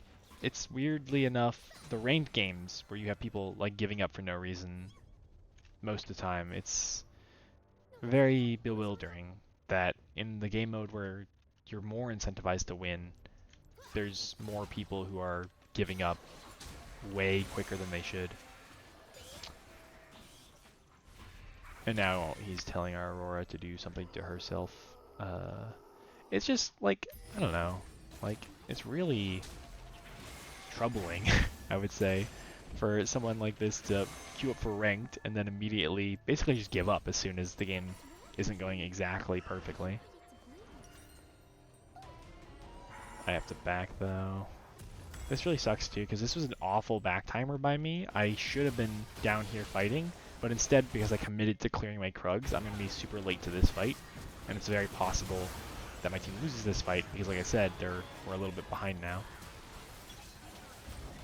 Although it looks to be going not too bad, honestly.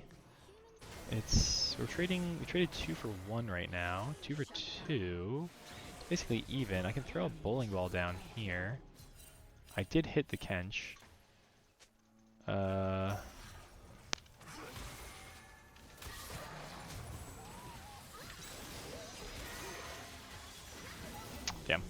Okay, I shouldn't have gone in there after the fight was already over.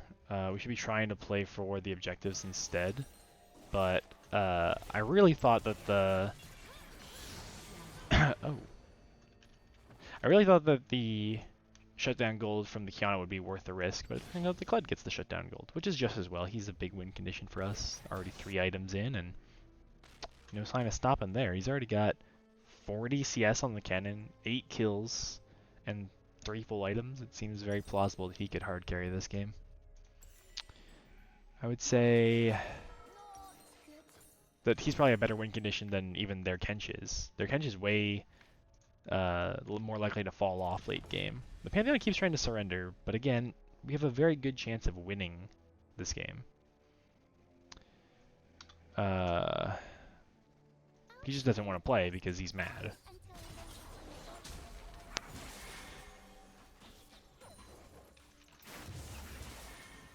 For the most part, I'm pretty understanding of people who want to concede.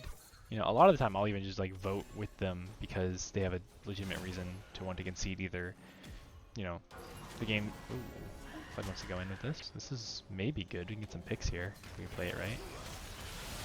Ooh, okay. This is seeming to be pretty good if I can just get out of that. Okay, interesting. I gotta like carefully try to throw some bowling balls around here. Our Kled needs to get back on his Skarl.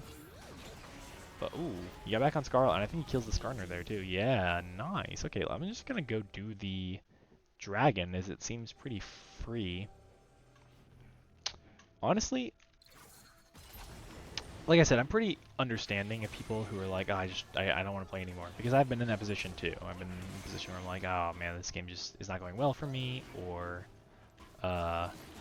you know, I just really don't have the time right now. Maybe I started a ranked game, but it's going too long, something like that. This guy's just kind of complaining and wants to give up for whatever reason. He's angry, basically, is his reasoning for wanting to leave the game and take the loss, which seems to me is pretty much a nonsensical reason. But also, I just started lagging really hard. What is happening? Did you guys see that on your guys' end? That was like really weird. My bowling ball like went the wrong way almost. Alright, let's throw bowling ball. Okay, we're good. I'm honestly not as concerned about diving this 1 in 7 cannon as I am playing for the important objectives here. The Kench can jump over the wall. He is doing so. I'm going to go ahead and try to slow him down with this. I think our Maokai might be in some trouble here. Oh dear. Yikes. Oh dear. Yeah, that was bad. Honestly, the Aurora and I should have just left the Kench, or the, sorry, not the Kench, the Maokai. I feel like the Maokai there was basically dead no matter what we did, and we just kind of also died because we tried to play around a bad fight. I think Rise Lice is going to be good. It's possible I could also just go this... No Rise will be better. Honestly, I don't mind this because he's like saying the wrong things in chat, being just whiny, but he's still playing the game. And honestly, split pushing there is a great way to salvage that play, right? We took an awful 3v5 play and all died. The Pantheon didn't have to go in and die with us. He instead went and got the top inhib, which is basically exactly what he should do in that situation. That is all to say, he's being annoying and whiny, but at least he's not like, you know, not playing the game. That is even more annoying when your team like literally stops playing the game because they're annoyed. I feel like this is very possibly a good angle here. Ooh, that's really good. That's really good, okay. Alright, Pantheon wants to back. We can try to fight without him since they're down Senna. And honestly, I kind of am inclined to do so. I just... Oh, wait, what? Malka doesn't want to do it? Okay, never mind. I was ready to just rush it, but I guess it would be a little risky. we'd have to fight the Kiana and the Kench. That said, I think we would probably win the fight, since there's 3 of us, but it's okay. I'm also not a perfect jungler, so it's very possible that I am misunderstanding exactly what our tempo is telling us to do. Now my team is yelling at me that I'm not doing the Baron, which seems to be a counter to them pinging me off of it a second ago, but whatever. This is probably fine. Now their Senna's actually up. So it's a little less good of a numbers game. We probably have to turn this, huh?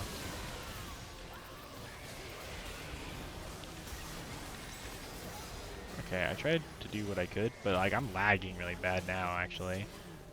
I don't know if that came across on the screen, but like my game is actually physically lagging now. Again, we probably could have tried to just do that like way earlier when I first started it and got pinged off of it, but instead they like pinged me off of it. I went and do some camps, and then they like pinged me back to it, and then we all died. Like, I feel like a better solution would either have been to do it way back when, or to not do it at all. But instead, we waited till they were all up, and all grouped as 5, and then started it. Not a great move, honestly. Not a great move. Now we're gonna try to fight for Dragon and Otacon. Again, it's still pretty close gold-wise, because our Kled is so far ahead that it's like on average gold-wise, we're actually probably not even that far behind. The problem is that we need to basically all 5 be here. Okay, never mind. They got the Otacon, and we don't even have teammates here to stop them. Alright, unfortunate. Very unfortunate. Okay.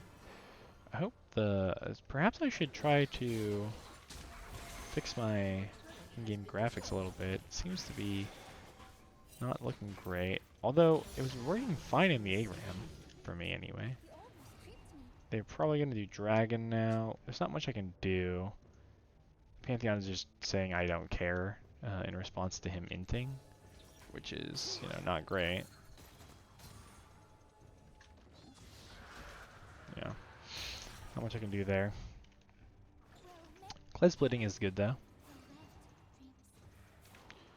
The problem is just that the Pantheon was like splitting earlier, and that was fine. But now he's just like, just actually inting. Like, if he would just literally just sit in a lane and split push that lane, I think we probably would have a decent chance of winning, just because of how far ahead our Kled is. But at this point, I think our Pantheon is kind of tilted out of his mind and wanting to give up. Real quick, on this reset, I'm going to see if that should up the frame rate, but then I thought I had that setting on purpose because it was smoother. No, this looks fine too. I can't tell lag-wise if this is better or worse. We'll just try this, and then if it gets really laggy, I'll switch it back. Honestly, I was doing fine early game. My jungling has not been great going into the later parts of this game, as I've made a lot of bad calls on objectives, and it's caused us to have some really bad tempo. Okay, interesting Kled ult. I don't know what to say about that. Oh no, the lag is definitely not better. And in fact, it's probably worse with that setting. Okay, hang on, real quick. Apply that. So that should smooth this out to about 60 FPS. Although now it says it's still dropping under 60 FPS. It says 50, 56 or whatever. I don't know what's going on. Like I said, I think it was working fine last game, but now all of a sudden, it's not liking it. Pantheon is just perma-bot. Honestly, again, not that bad if we time that. Oh god, we might be dead here. Okay, never mind. didn't go in. It's not that bad if we time it with like our pressure on the map. With it, like if he's just gonna constantly spawn, go bot lane and die, it's actually not even that bad if we just time it with when we are applying pressure. Thank you for the follow. Oh god. Hang on, this is a... I just gotta insta put them to sleep because otherwise we'll die. I'm just gonna flash out of the Skarner ult there. Oh my goodness gracious, we are in trouble. Okay, Skarner flashed. I have my passive on a couple of them. I'm just gonna go ahead and smite the Skarner so that he's a little slower. I'm very laggy right now. I cannot really tell what's going on. So I'm just gonna walk back towards my base and hope. Oh god, they just like lag so hard. Okay, I'm just gonna walk away from the Skarner and hopes this rock doesn't kill me. Okay, we're good. Alright, I'm gonna just take a camp and then back because like genuinely this lag is getting really bad. I need to figure out exactly what's causing this. Alright, so it's back. Let's just cap our FPS at 60. This proves but lower performance.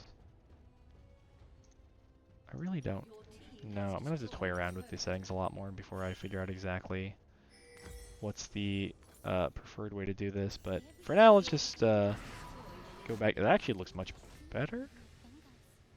Although then again, I'm not in the middle of a team fight right now, so it's hard to say exactly how much better that's gonna be. Let me just see here in the middle of... Okay, nope.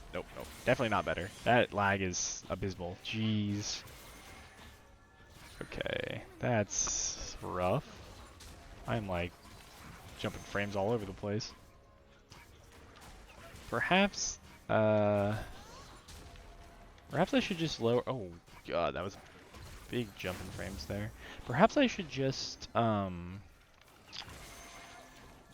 lower the visuals and hope that the performance gets a little bit better, such that I can actually play without this awful lag. Like I could turn the graphics quality down to like medium low and turn back on anti-aliasing and apply that setting and see if that helps. Oh god, my game just froze. Oh, we're back. Okay. Again, my team is split pushing, which is again fine because if we get the inhib, oh, we didn't get the inhib though, that's bad. I guess I'm just gonna do the dragon with Kled as that was another instance of my jungling being really subpar there. I should have been at the Baron play, but again, that was mostly due to the fact that I was lagging really bad. Pantheon throwing up the 4th surrender vote of the game. FF for the love of God. Dude, Pantheon, I just don't understand. I really cannot understand why. Think about it though, like he was like 5-0, I believe, at the beginning of this game. I'm pretty sure he was like just dominating his lane opponent. Like, imagine if he, instead of just giving up the second we had a bad team fight, had just like kept playing the exact same way he had been playing for the whole beginning of the game, right? The game would be over. We would have won by now. But instead, he's just like constantly whining and trying to give up. Ay ay ay. Okay, what is going on here? What is what can I change for the better? What can I do? Am I just go low settings on everything? I mean, I guess I can try that. I'm very unsure as to what would actually fix the problems I'm having of this like weird jumping around.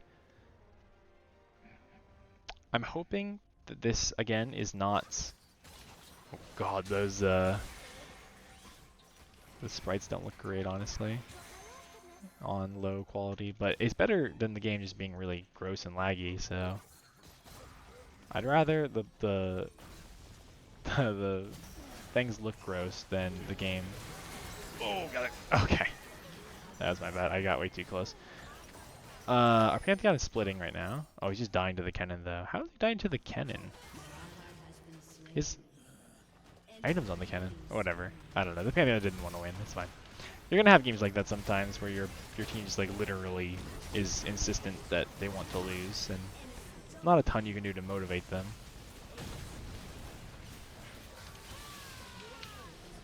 Alright.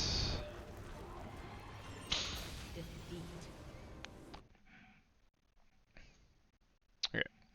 Real quick, I need to see what the heck is going on. If I can alleviate some of that gross lagginess. But also, while we were in that team fight and my computer started lagging out, we have, I believe, a new follower.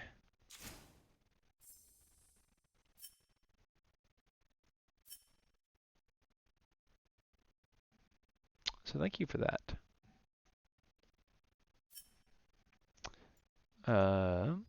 Oh my, okay, let's not look at anything that they're saying, because that's all terribleness. Yeah, damage looks about what I was expecting. I did not do much damage overall. Our Kled, who was our main win condition, definitely tried, but it's just really hard when you have a teammate that literally just basically doesn't want to play. I will say, I definitely didn't play great that game, but I don't think it was helped by the fact that my Pantheon literally just straight up said like FF at, we were like 15 minutes into the game or something. Mm-hmm. Oh yeah, sorry. I like totally forgot why I was taking a second. I need to check to see if the lag is going to be that bad again, or if there's something I can do.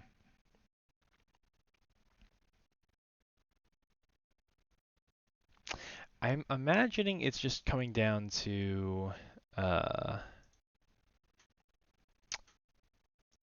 my computer being old and not running great right now.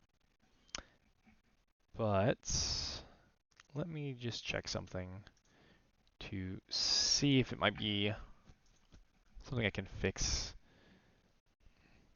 right quick before we jump into another game.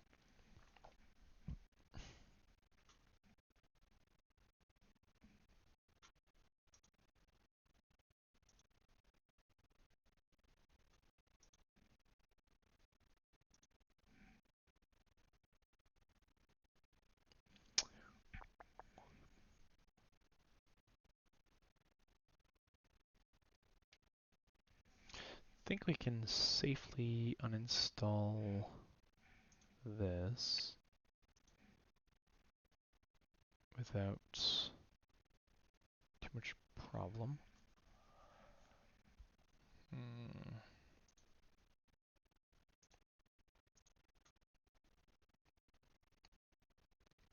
not even sure what this runs.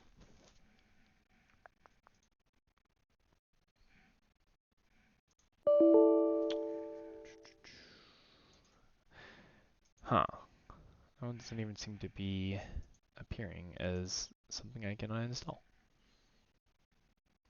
Yeah, I really don't know. I guess I'm gonna try to play another game and hope that that was just kind of a fluke and it's not gonna be super laggy again. But again, I really don't have any way of knowing until I'm in the game if it's gonna be super laggy like that. I was thinking perhaps there was a way that I could just free up some space on my computer to allow it to run a little bit better.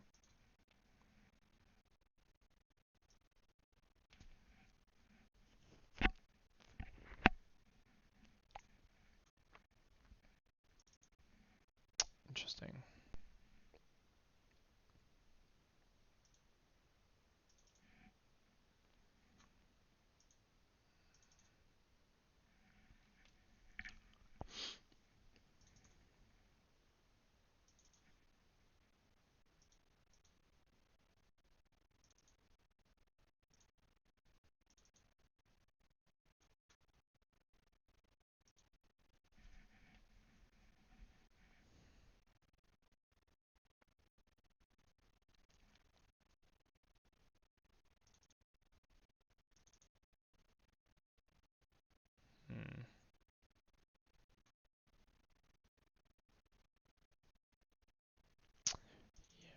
sure what all is needed in this cache data for League.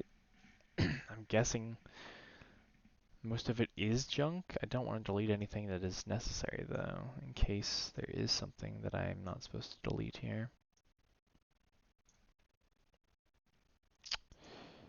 Yeah, okay.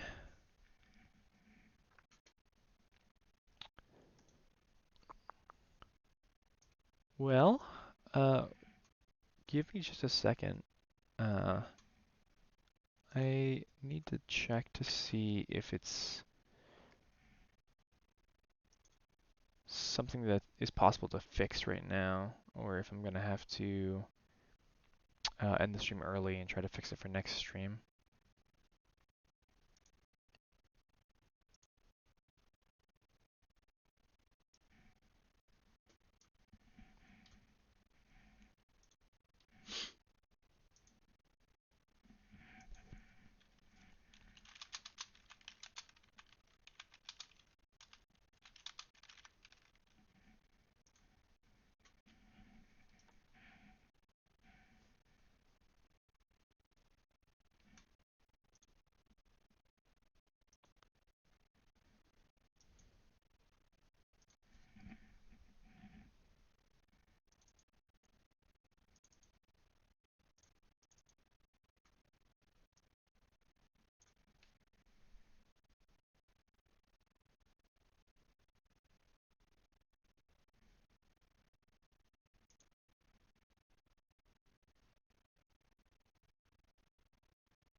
Okay.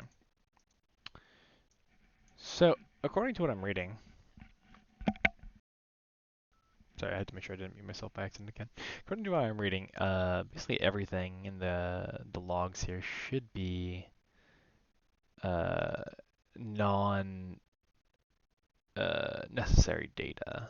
So I'm actually just gonna delete all of this, and hopefully that'll free up enough space that it'll stop slowing down the game so much. So let's just delete all this. Away it goes.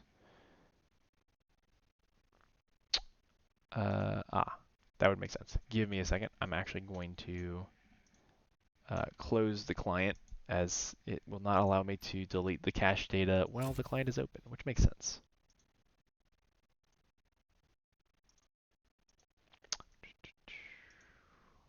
Okay. Now that that is closed, I'm going to try to just clear the caches. Um, and hopefully, like I said, I'm not even sure if this is going to be super effective, but hopefully it'll be uh, enough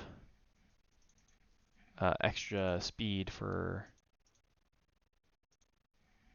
the game to actually run properly. Oh geez, why does it keep transitioning my screen to something else? Eh, whatever. Not that big a deal. Okay.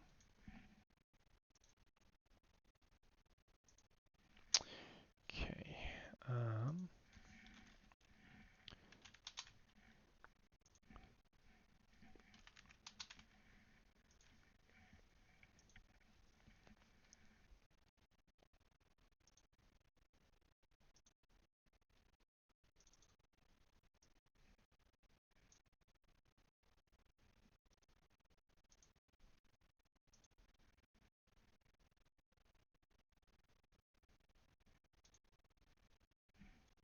Okay.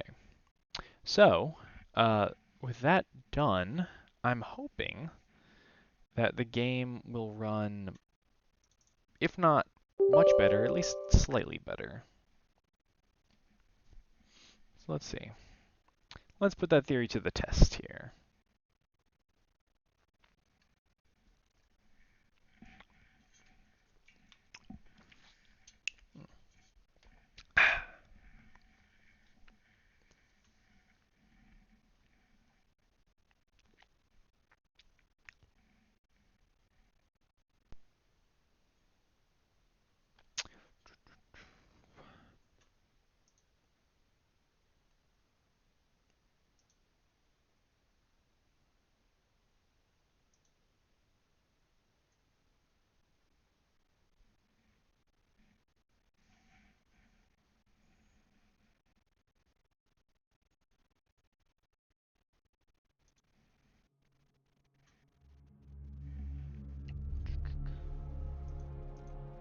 Okay. Let's jump into an ARAM just for the sake of if it is still super laggy, at least we're not losing rank for it.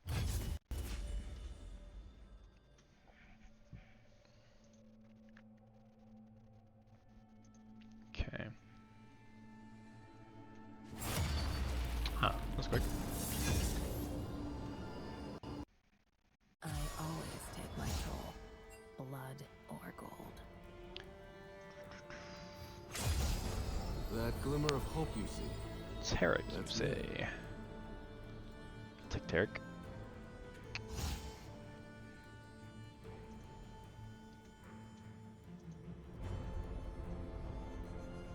Tarek is perfectly cromulent.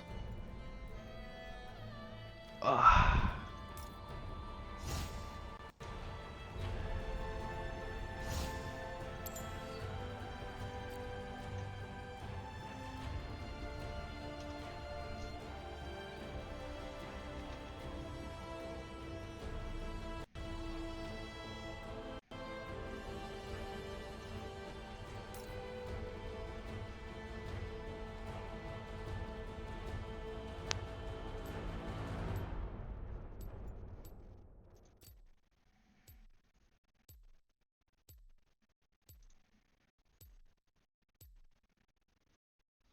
Okay.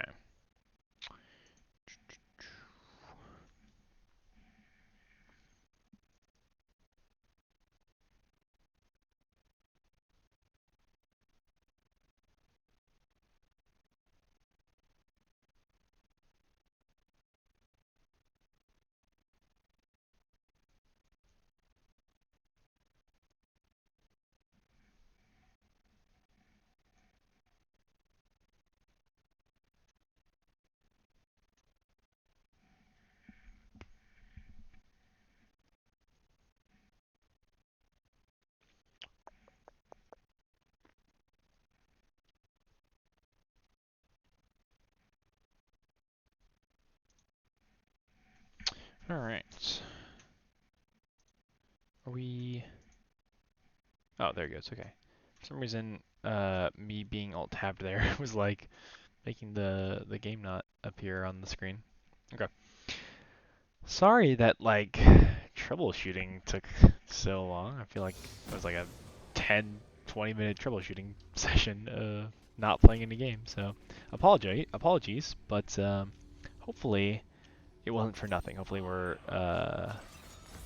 at least a little bit higher quality as far as the lag of the game. Real quick, I do want to make sure. Okay, I left those on. I think I'm going to keep the graphics on low just so that we're not dealing with any like graphics related quality issues with the lag, so that we can kind of pinpoint exactly what's going on. So hopefully this is better. So far it looks better, but we haven't really started team fighting yet. All right.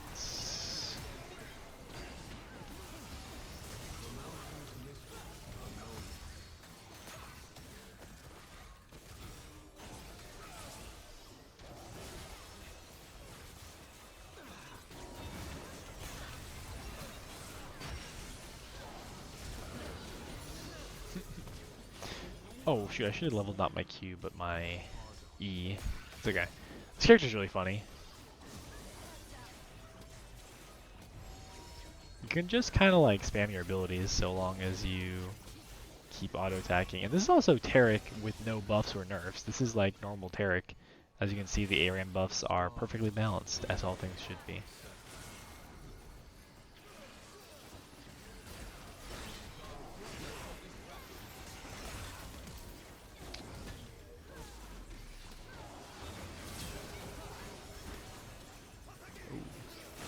Oh.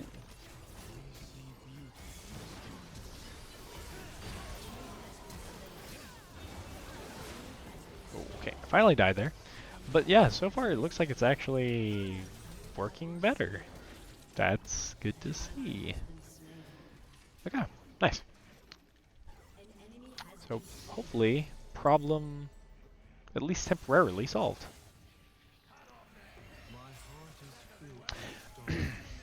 Yeah, for those of you who don't know, Taric basically, when he auto attacks, he gets like, he like reduces the cooldown of all of his abilities that are currently on cooldown. So you can basically like perma heal. We use like auto, heal, auto, heal, E, and then like auto, and shield this guy. Like I'm basically just permanently use my abilities. There's basically no cooldown as long as I just keep hitting people, like so. Which again can. Oh, I didn't shield that guy in time. Let's heal myself real quick.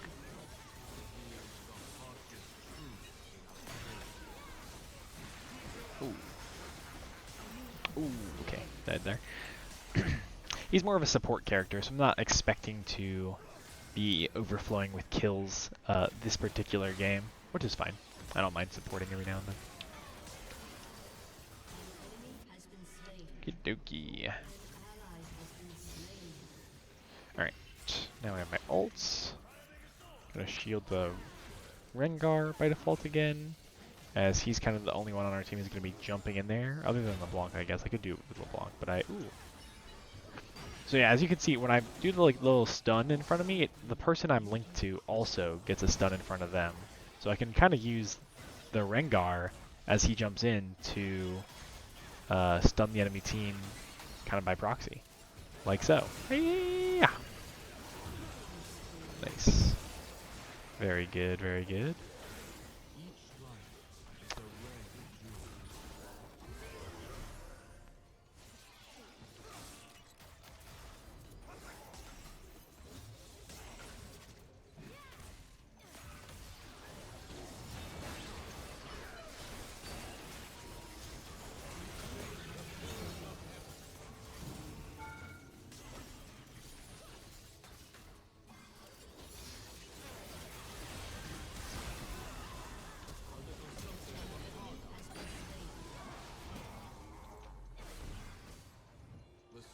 Were the question. I was the answer.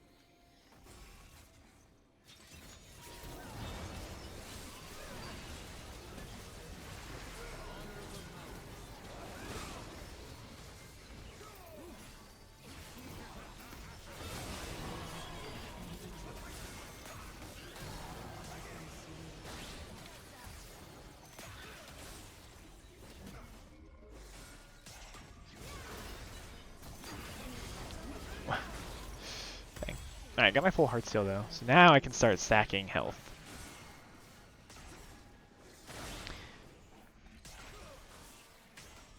Looking at the playback, it's still not great, but it looks better, and it certainly is better on my end. It's like infinitely better on my end than it was before. Also, it seems like the bitrate says it's doing better somehow, so I don't know exactly how that happened.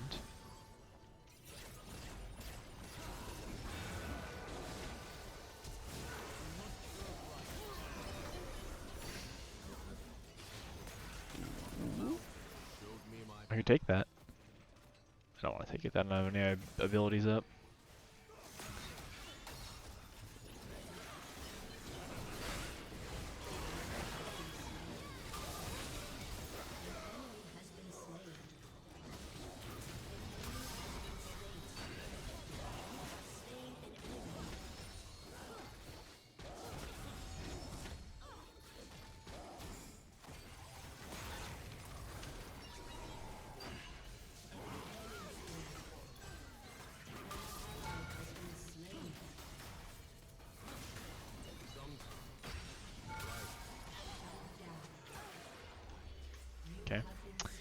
Got the shut down at least.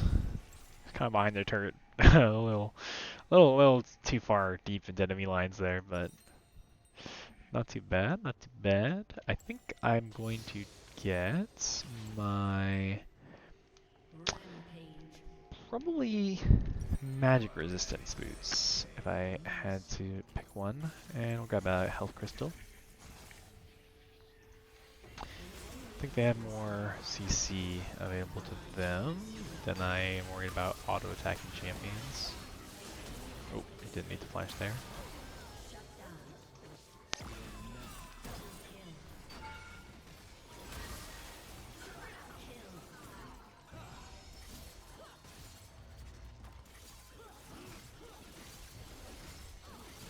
Oh yeah.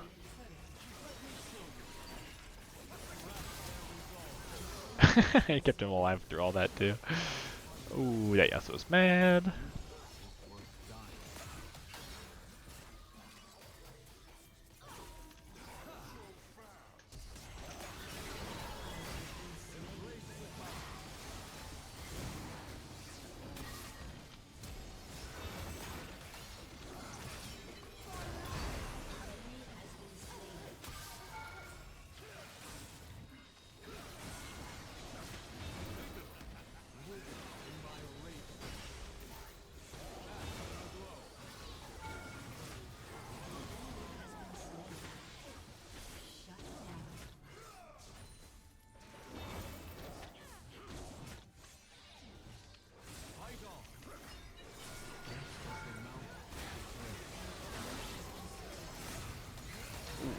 Misfortune kind of cooked me there. Okay, alright, that was a long time where I didn't die. I think Thimble Winter is the next best move since we already have tier stacked. Let's go ahead and grab components for that.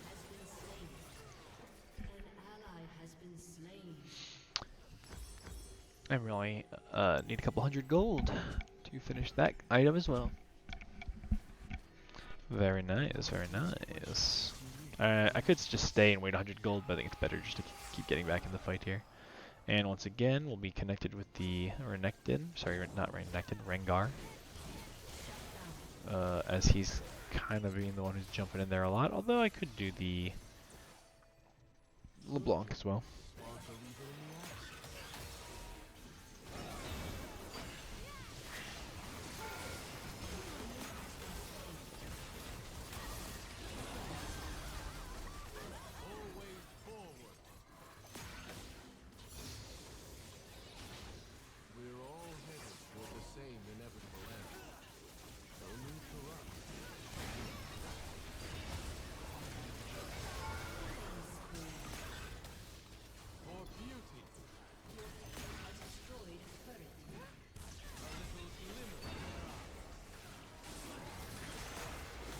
Oh, and this Fortune is really doing a lot of damage to me.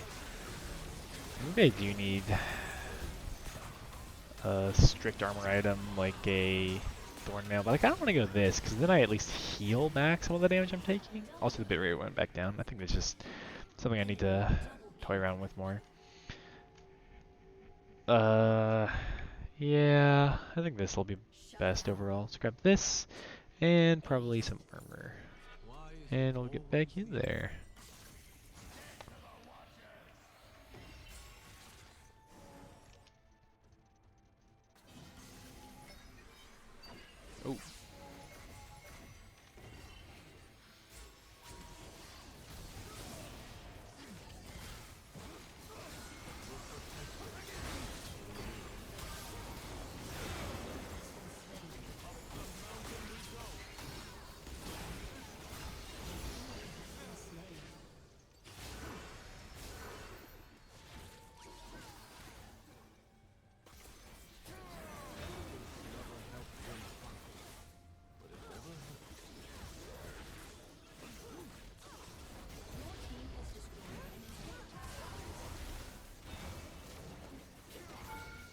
Oh.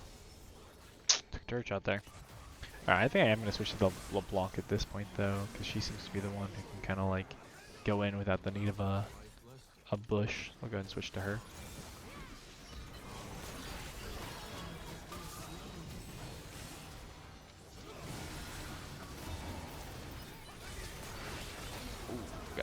either. Alright. Got that.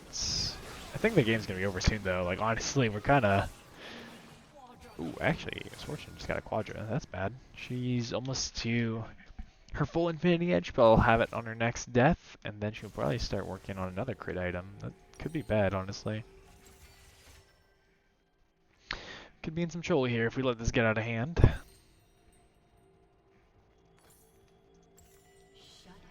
Okay, ooh, good shutdown for LeBlanc there, though. Again,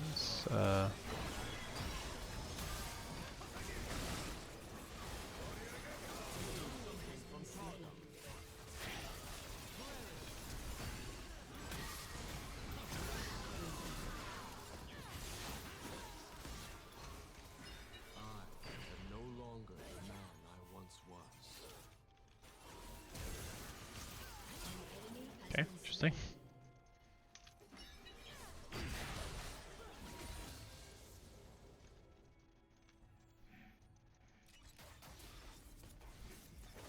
Okay.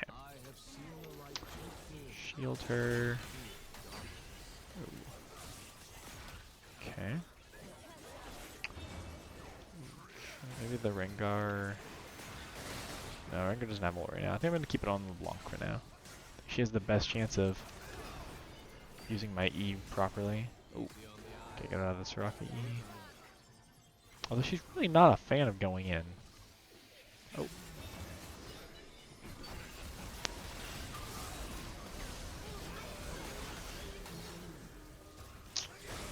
I'm gonna give it to the Rengar again.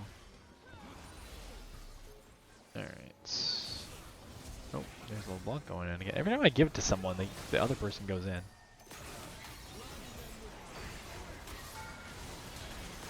Okay. I'm gonna ult.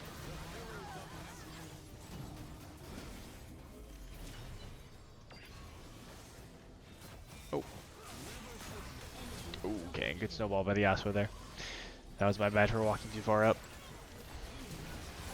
And Misfortune picks us all off again. Oh no, okay, she got shut down. Might be enough. My two assassins lived. Well, almost lived. Alright, run LeBlanc, run. Honestly, because Rengar died, it was probably better for her just to run in and die, so she got to come back to base, spend her gold, and come back to the fight even stronger. But that's okay.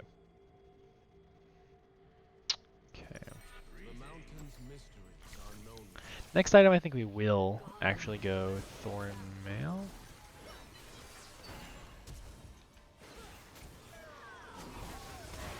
Nice. Very nice, very nice. I think default, I want to keep my W on one of the assassins, so that if they go in, I can... Okay, unfortunate. So that if they go in, I can just like have them get a free stun as well.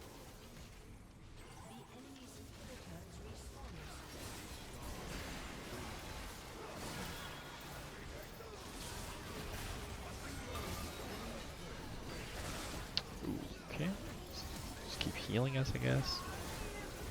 The Soraka, ooh, got him in the Soraka, whatchamacallit, silence. I'm just gonna flash away from this. So that, oh god.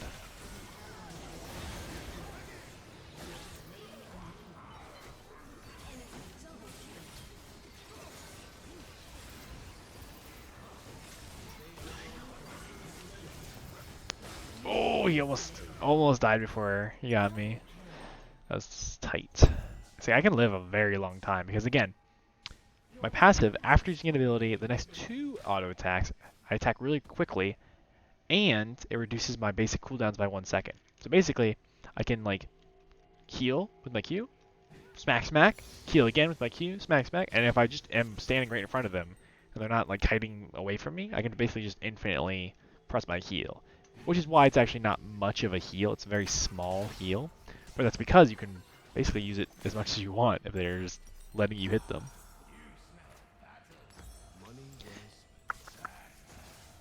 So, because again, it's like basically like a stat check, right? You can stand there and just like tank forever if they just let you hit them. Meaning that if they did, oh god, that's bad. Okay. If they did have the heal be anything reasonable or like reasonably high, it would just be too broken because you could use it so often that your team would never die. Right, I'm gonna go ahead and that was a bad E. Should have E'd more to the left so the LeBlanc could stun the Singed there. That's okay. The angling is kind of weird because you'll see like it's like wherever my cursor is, that's where both me and LeBlanc's E's go. So I have to kind of keep in mind where she's going to be standing as well to try to get her stun. And her stun to be more effective. I'll give her a shield real quick. And stun that guy. I might have to ult here soon because it looks like they're going to try to all-in us. I should also just be healing every now and then while I'm not doing stuff anyway. Alright, shield her. And I'm just going to ult so that we can engage the fight. Okay. I think I just snowballed the Yasuo here. I missed the Yasuo. Oh, the Rengar didn't miss the Yasuo though. Okay, that's GG now. Yeah, see, like, I didn't do a lot of kills, but I have 45 assists. 45 assists. Like, I just am part of every kill. Not every kill. Not literally every kill, but like, I'm always just standing there helping my team, shielding, healing, stunning, doing damage here and there. It's basically impossible for Tarek not to be ridiculously useful because, I mean, all of his abilities just are so helpful for your team. Give that one to the Rengar. He did very well. Okay. Oh, we have Champion Mastery upgraded for Tarek. Very nice. Tarek is fun, but he certainly, like I said, is not flashy. He doesn't do much damage, as you see. We did more than their supports, but they're also more Enchanter supports. I'm more of like a tanky... I guess I'm kind of like half Enchanter, but like I'm kind of frontline support. They're more backline support.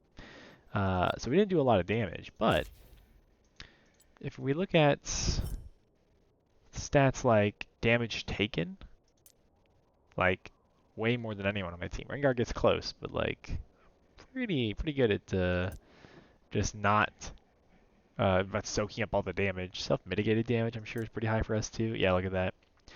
Self-mitigated damage basically means how much damage we would have taken but didn't because of either a shield or resistances or something. So we have 51,000 damage that we didn't take because of our abilities. So yeah, Tarek's is super useful. 45 assists is crazy as well when we only had 59... Oh wait, 59? Oh god, okay. I was exaggerating earlier when I said I was a part of every single kill, but not by much apparently. I had 5 kills and 45 assists, meaning I was part of 50 kills, and we only had 59 on the team. Meaning I only was not part of 9 of our team's kills. Derek is just... He's in the fray. He's in the middle of it, doing the Lord's work. Alright. That seemed to go better for the lag, as far as I could tell. So maybe we'll just do another ARAM to close out for today.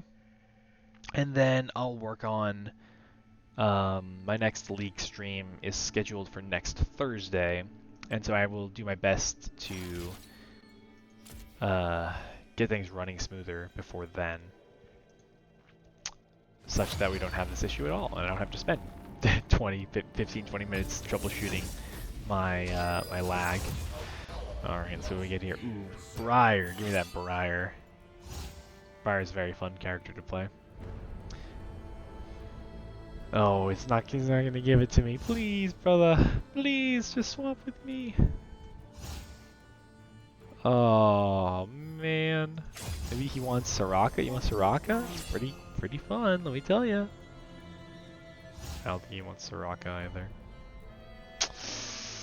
What can you do? What can you do? I really don't want to play Soraka, honestly. I'd rather play literally any one of these other champions. Rai or Cho'Gath. I'll take Malphite if I have to. Soraka's just so boring. Play Kassadin. I don't think I've ever played new Kassadin.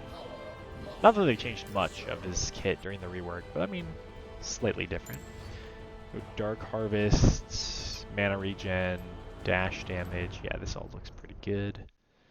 Oh, never mind. Someone dodged. Okay, we get another chance at a fun champion. I'm hoping for Samira. Samira's my ultimate in just going pentakill mode in ARAM. Absolute favorite Punch pentakiller. first. Ooh, there's Ask Lilia. questions while punching. I could have played Vi. Wow, is that Vi from Arcane? Sure is. But I don't know. Vi's also kind of very straightforward and boring. I like Lilia because, like as you saw somewhat in that ranked game I played, you kind of just run around and annoy the enemy team. It's very fun. Although I'll probably be going a slightly different rune set than I did. I played with the Conqueror rune, probably almost this exact same rune page in the ranked game. But in ARAM, when we're constantly fighting, I think it's probably actually better to just have more burst. As such, I take Dark Harvest usually. Still want the mana regen, still want most of this looks good. Actually, I will keep Ultimate Hunter. Putting people to sleep can be rather useful. Alright. One of the best things too about taking Domination Tree, the Dark Harvest skill tree that is, with Lilia, is that you get access to Cheap Shot, which is a rune that allows you to do more damage to someone whose movement is impaired. Which means that if you ult them, you put them to sleep, that is, not only do they get that burst of damage from your ult, from when you wake them up, they get even more damage from that and from the thing you hit them with to wake them up because of Cheap Shot. Because, of course, when they're sleeping, their movement is impaired. They can't move. Very useful rune for characters like Lilia who want to hit you with a big thing of CC and then just kill you out of nowhere. Similar to Zoe. Zoe has actually the exact same form of CC. She puts you to sleep with her E, and then she tries to one-shot you with her Q. I think I played Zoe 2 days ago, actually, on stream, and had a very fun one-shot build with her. The other thing I'm noticing as well, other than just the bitrate being a little weird and wonky, is it appears as though my latency is like kind of variable, which is a little weird, right? I would expect that, you know, with OBS, it just kind of like I have a 10-second latency or something. So I record what I'm doing, and then my viewers see it 10 seconds later. But it seems to be kind of like changing. That could just be my imagination, but it really does seem that way to me, that it's kind of changing as we go. Oh god, okay, that's the new snowball. Don't want to get hit by that. I just bought this because I assume I want mana regen, but I don't even know what I'm building it into yet. We'll find out, I guess. Bowling ball. Got her. The bowling ball is really fun in ARAM because, as you can imagine, when you have a literal, just straight, basically, well, bowling alley, the bowling ball is a lot more effective than when you're in Summoner's Rift and you have a bunch of walls everywhere that you're trying to navigate around. Oh dear, the Nunu is kind of cooking with that one. Oh good, okay. Bang! Just gonna flash that just to make sure that I don't die. And... oh, the Nidalee Spear almost killed me. Okay. Oh, Nidalee Spear almost killed me again. The Nunu Snowball is gonna kill. They have so much like AP burst damage between Nunu and the Nidalee Spear and Lux. Like, this is gonna one-shot us with magic damage every single fight. Okay, throw a Snowball over there. I could just Snowball in and Suicide to do some damage, but I feel like I can be a little bit more useful to my team than that. Oh god, I almost took that Nidalee Spear to the face. No! Not the Snowball! I didn't even think that hit me. Whatever. Alright, I'm actually gonna go Ludens.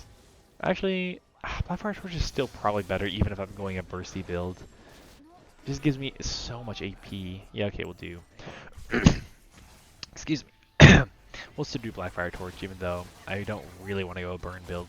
I kind of want to go more of a bursty build, but I think Blackfire Torch is still just overall better. Okay. I have my Prance stacks up still. Okay. Okay. We're kind of still cooking on him. Like, look how fast I am if I keep my prance stacks up. Oh! I gotta avoid the new snowball though, it will one-shot me. Okay, I'm kinda dying to the new. Would appreciate it if he stopped. Okay, thank you. I'm gonna die to literally any amount of damage. Is definitely unfortunate for sure, but not much I can do about that now. I wonder if oh god, she's gonna kill me with this spear! I knew it. I knew it was gonna happen, and then it happened. Ah! Wow. I'm not doing so hot. I finally have my ult now, so I can actually help my team with that. Even if I can't kill them, I can throw like a random bowling ball down the lane and immediately press ult. Put them to sleep for my team. Okay. Bowling ball. Ult. Like so. Now the Nunu is asleep. And burst. Bang. Bang. Oh, he didn't actually die instantaneously, but you get the idea.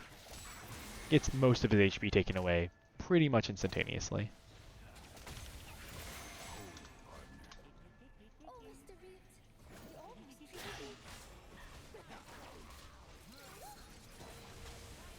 Oh dear. Oh. Okay. Give me a second, guys. I gotta pop open Discord real quick.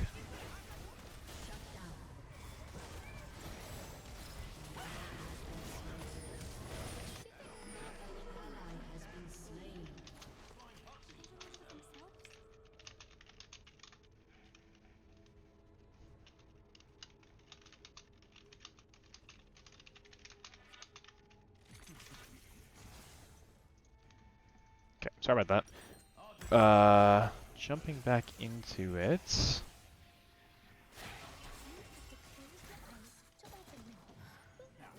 Oh, my bowling ball didn't hit anything. Sad. Snowball. Just gonna see. Oh, the Nidalee Spear is hurtful. Oh, that guy's dead. Bang.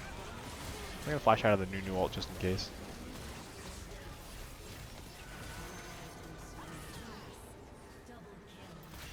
Oh, I thought I could hit my Q in time. Okay. Sorry, I'm like trying to. God, what is happening with this? Alright, I gotta look at these in depth later.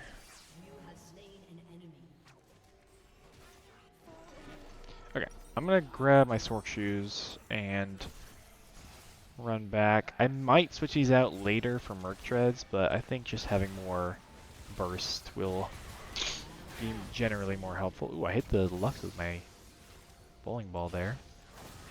Oh, bang. Sleep.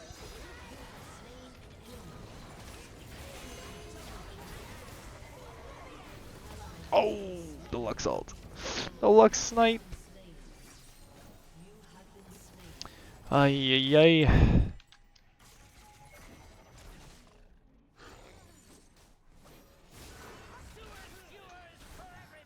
Okay, real quick, I'm just gonna make sure my OBS is still recording the correct scene because I'm kind of like, oh wait, okay, there we go. I thought for a second there I thought it was not picking up my main screen there, but it appears as though it is now. Yikes! The new snowball strikes again. Claims another victim. Bang. Alright, I'm actually getting kills now at least. Before I was just kind of like dying. But I seem to be doing enough damage to at least get the squishy ones. Ooh, some health? Don't mind if I oh my god, the full HP Xerath took the health? Brother. Oh, I hate the Philios with the bowling ball. Got him. Bang.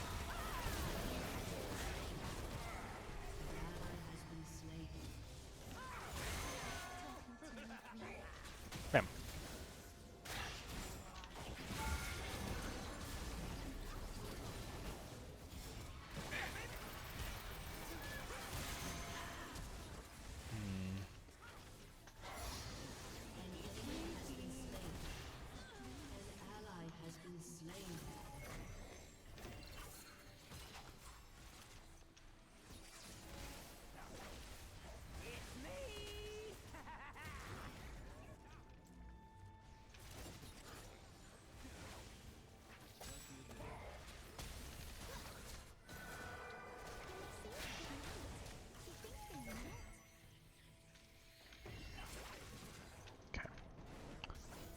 Okay. Deadly Spear avoided. I need the health.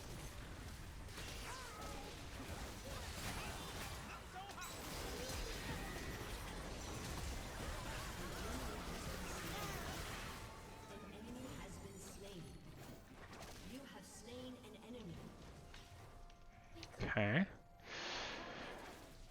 Okay. Oh, I hit her with that. Uh-oh. Uh-oh, why is she tanky? Oh my god. Couldn't kill her.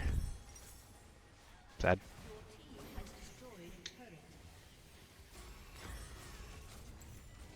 Okay. Alright, I have 12 harvest stacks, so honestly, after this burn item, I'm probably gonna go Shadow Flame Death Cap or something. Oh, dead. Got her. The Deadly Snowball, or Bowling Ball, whatever. One or the other. Okay, I gotta flash the Lux Q somehow. Oh! Her burst damage is a little too crazy. I wasn't expecting that. Oh wait, what was that? Spell underscore Aphelios Q underscore. I feel like that might be a bit of a visual bug, Riot. Get on that. Okay, I'll wait for the 100 gold I need for this item. It's a pretty big power spike for Lilia to go from from Haunting Guise, Faded Ashes, which are not bad components by any means, but to go from that to a full Liandry's is a significant power spike. So I'm just gonna wait. There we go, and back we go.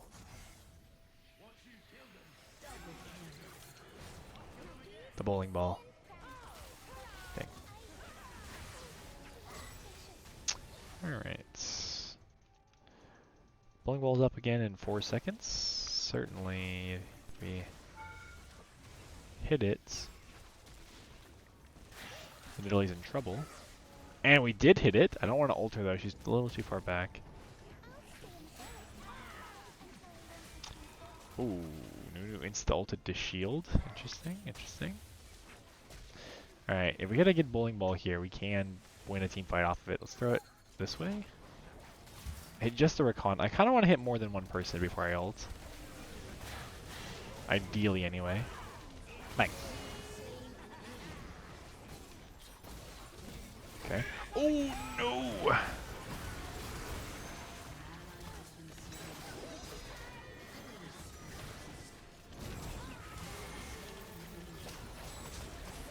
Alright, good.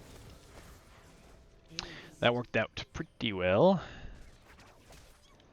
We are definitely, like I said, doing better than we were at the beginning. Seem to actually be able to kill people now, so that's a definite improvement. Definite improvement. Alright, plan here is, like I said, we're going to go from these burn items, we're going to transition into just full burst. Get away from me. Okay, interesting.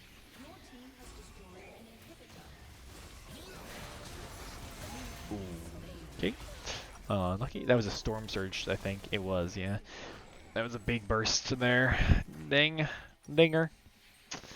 I think we're gonna go, I could, like I said, go more like burn centric, with like health and rift maker and stuff, but I'm kind of feeling adventurous here. Might go some bursty. Something like this. Just so that when they're low, we hit them with like an empowered, or not empowered, but like the edge of our Q and they just die. That's the hope anyway. Grab that and ship it. Alright, we have ult now, so we gotta hit a bowling ball and an ult and they're dead. We missed. Alright, try again in 10 seconds.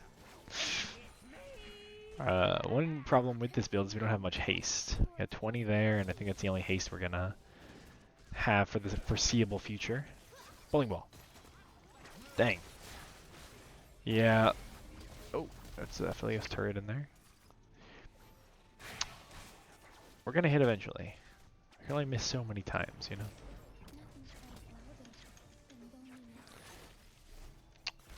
Wham. Nothing still.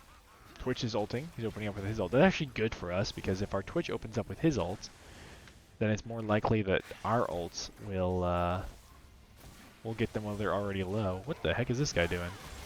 Okay. Interesting. Bowling ball. Dang it. Okay, I'm just gonna flash Q this guy. He's really low. I just need to get close enough so I can flash Q him and kill him. Like that. Oh wait, something healed him. Okay, he died though. That's good. Okay, that guy is really good at dodging my abilities.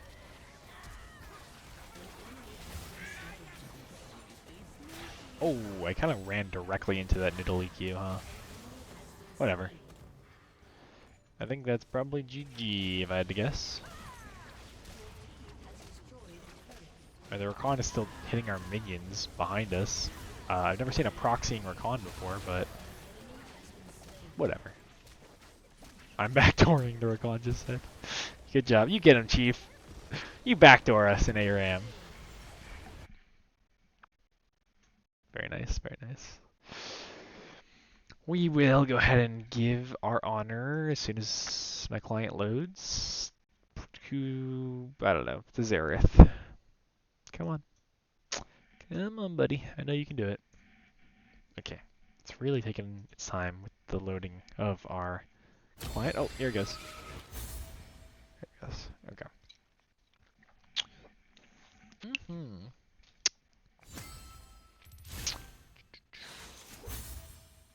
Welp, we are in chilling mode. Let's take a look at the damage, just from curious.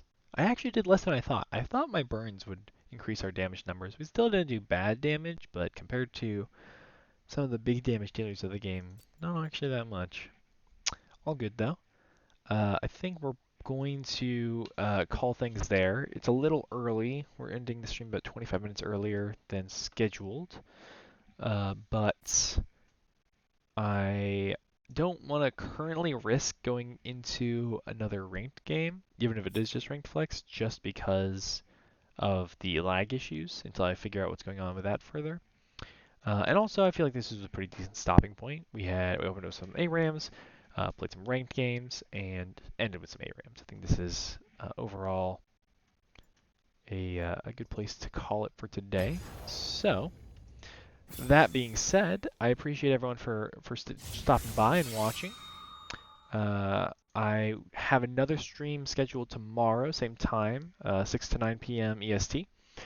Not League, though. We're going to be doing some sort of variety content. I'm guessing Balatro, because that's what we did last Sunday, and I quite enjoyed it. It's a very fun game to play and explain and just kind of figure out. So most likely Balatro, but very likely, very possibly something else. We'll see if there's anything else that catches my eye.